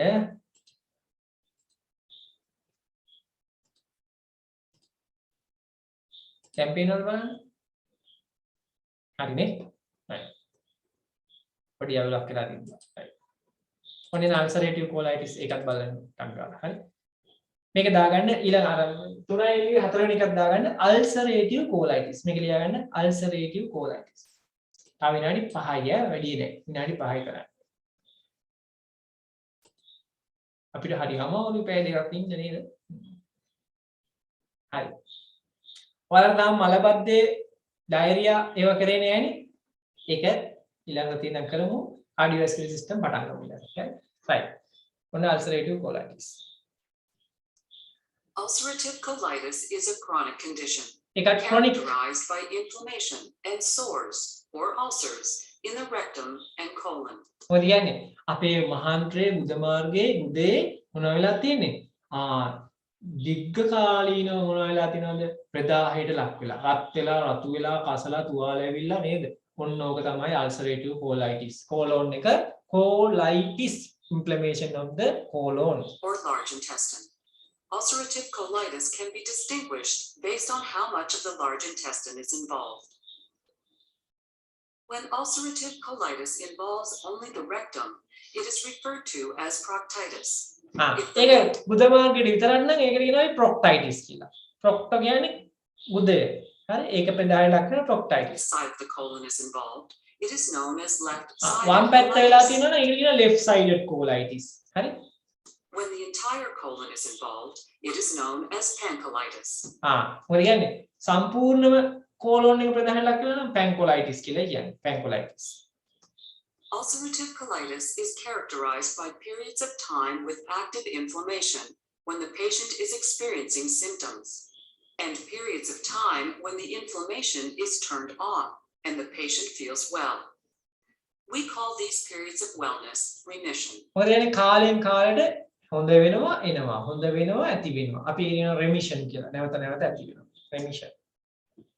Many patients with ulcerative colitis have long periods of remission, alternating with periods of active inflammation, which are called flares. මොකද වෙන්නේ ulcerative colitis තියෙන කටට ගොඩාක් කාලෙන් මොකදන්නේ ගොඩාක් කාලෙන් ආය remission එන්න පුළුවන්. Some patients with ulcerative colitis have more severe flares than others. සමහර අයට මේක Although දරුණුවට the එනවා. cause of ulcerative colitis is not known, many factors can contribute to a person's risk of හේතු ගොඩයි. having ulcerative colitis, but most can be thought of in 3 categories. Category තුනක් තියෙනවා. Genetic predisposition, එකක් පරම්පරාවෙන් එන ඒවා. genetic predisposition. environmental factors, දැන් and a environmental factors. dysregulated immune response in the GI tract. ඊට පස්සේ අපේ මොකදන්නේ අපේ ප්‍රතිශක්තිකරණ පද්ධතියේ responses. right? Which causes the inflammation. Environmental factors may include infections, smoking, and taking antibiotics or non-steroidal anti-inflammatory drugs. මොකද කියන්නේ දැන් තේරුණානේ antibiotic ගන්නකොට බය වෙන්න ඕන හේතුවක් වෙයි. ඇයි ඒ? ස්මෝකින් දුම්බනකට හරි ඉන්ෆෙක්ෂන් ආපුවාම හරිද ගන්නවනේ අපි ඇන්ටිබයොටික් NSAID ගන්නකොට මේ තත්ත්වය ඇති වෙන්න පුළුවන්. Or NSAIDs. NSAID කියන්නේ මොනවද? අපි වේදනාවට ගන්න බ්‍රූපන්, ඩික්ලොපිනැක් ඒ වගේ පෙති වර්ග. In ulcerative colitis, inflammation appears within the colon, and the immune system works to combat the bacteria and viruses as it does with a cut on the surface of the skin. However, infection එකක් ආපුවාම ඒකට විරුද්ධව අපේ ඇඟ ක්‍රියාත්මක වෙනවා. හරි ඒ වගේම තමයි මේ කොලයිටිස් වලදී ඉන්ෆ්ලමේෂන් එකක් ආවේ ඔන්න අපේ ඉම්යුන් සිස්ටම් එක සක්‍රිය වෙනවා. the difference is that the immune system is not able to turn itself off after it rids the body of the bacteria or viruses. So the ulcers remain until they are treated with medicine or දැන් මොකද වෙන්නේ? මෙතනදී සුද්ධ ජීවි විනාශ කරත් මොකද වෙන්නේ? අර ඇන්ටිබොඩි ටික ඇඟේ තියෙන ප්‍රදාහය අඩු වෙන්නේ නැහැ. surgery. This chronic inflammation is what causes the symptoms of ulcerative colitis. right ඔය වගේ ඇඟ පුරා මේක ඇති වෙන්න පුළුවන්. තව තැන්වල ඇති වෙනවා මේ අපේ ඇඟේ හැම තැනටම මේක ගමන් කරන්න පුළුවන් ලෙඩක්. මේක ආහාර ජීර්ණ පද්ධතිය විතරක් නෙමෙයි තව තැන්වලට මේක බලපානවා. හරිද? ඒ නිසා මේක සාමාන්‍ය ලෙඩක් නොවේ. මේක ඉදිරියට යන්න පුළුවන් භයානක අවස්ථා. මේ වගේ එකක් දැක්කොත් ඔයාලා අනිවාර්යෙන්ම වෛද්‍යවරයෙක්ට පෙන්නන්න. right ඔය ටික තමයි එහෙනම් ඔයාලගේ මොකද්ද inflammatory bowel diseases කියන්නේ. ඉතින් මේ ටික අපි මොනවා කරනවද මේ ටික දැනන් ඉන්න ඕනි. ඊට පස්සේ අපිට කතා කරන්න තියෙන්නේ මේවා ලෙඩ ගැන නෙමෙයි මේකේ ට්‍රීට්මන්ට් වලටයි යන්න ඕනේ. ට්‍රීට්මන්ට් ගැන අපි ලබන සතියේ කතා කරනවා. මේකට පාවිච්චි කරන ඖෂධ මොනවද? මේවා ගැන කතා කරලා අපි කෙලින්ම constipation පාඩමට යනවා. හරිනේ? right එහෙනම් ලබන සතියේ කාඩියෝවැස්කියුලර් පටන් ගන්නවා. ඔන්න දැන් ඔයාලගේ මේ ෆාමකොලොජි වල දෙවෙනි පාඩමට යන්නේ. දැන් මේ කතා කරේ ඔක්කොම මොනවාගේ තිබ්බේ? ෆාමකොලොජි තමයි තාම කතා කරේ. ෆන්ඩමෙන්ටල් ෆාමකොලොජි. ඒක ඉවරයි දැන්. ඊට පස්සේ GI tract එක ෆාමකොලොජි. ඒක දැන් තව ටික සති දෙක තුනකින් ඉවර වෙනවා. ඊට පස්සේ එනවා අපි මොකේද මේ කාඩියෝවැස්කුලර් සිස්ටම් එකට ඒකත් ෆාමකොලොජි. කාඩියෝවැස්කුලර් එක්ක යනකොට GIT මැදින් ඉවර වෙනවා. GI tract එක ඉවරෙච්ච ගමන් ඔන්න මම ෆාමසිටික්ස් පටන් ගන්නවා ඔයාලා. හරිද? කැල්කියුලේෂන් පැත්තෙන් පටන් ගන්නවා. රයිට්? එහෙනම් ඔයාලගේ පාත් එක මම කිව්වා. ඔයාලා මේකට රෙඩි වෙන්න ගොඩක් දෙයකට සම්බන්ධ වෙන්න බෑ වෙහි කාලේ හින්දා. මේක වීඩියෝ එක මම දාන්න හදලා හරි. එහෙනම් දැනට නවත්තන්නම්. අද මම ඇන්ටිඩෝට් මොකුත් කියන්නේ කියන්නේ අද පොඩ්ඩක් කාලේ මට ඕන වුණා. ඒ නිසා අදට මෙතනින් නවත්තමු. අපි ලබන සතියේ හමු වෙමු. හැමෝටම ආයුබෝවන්. හරි. ප්‍රශ්න වල ටිකට උත්තර දාන්න MCQ ටිකට අඟහරුවාද හවසේදී මම දානවා. හරි.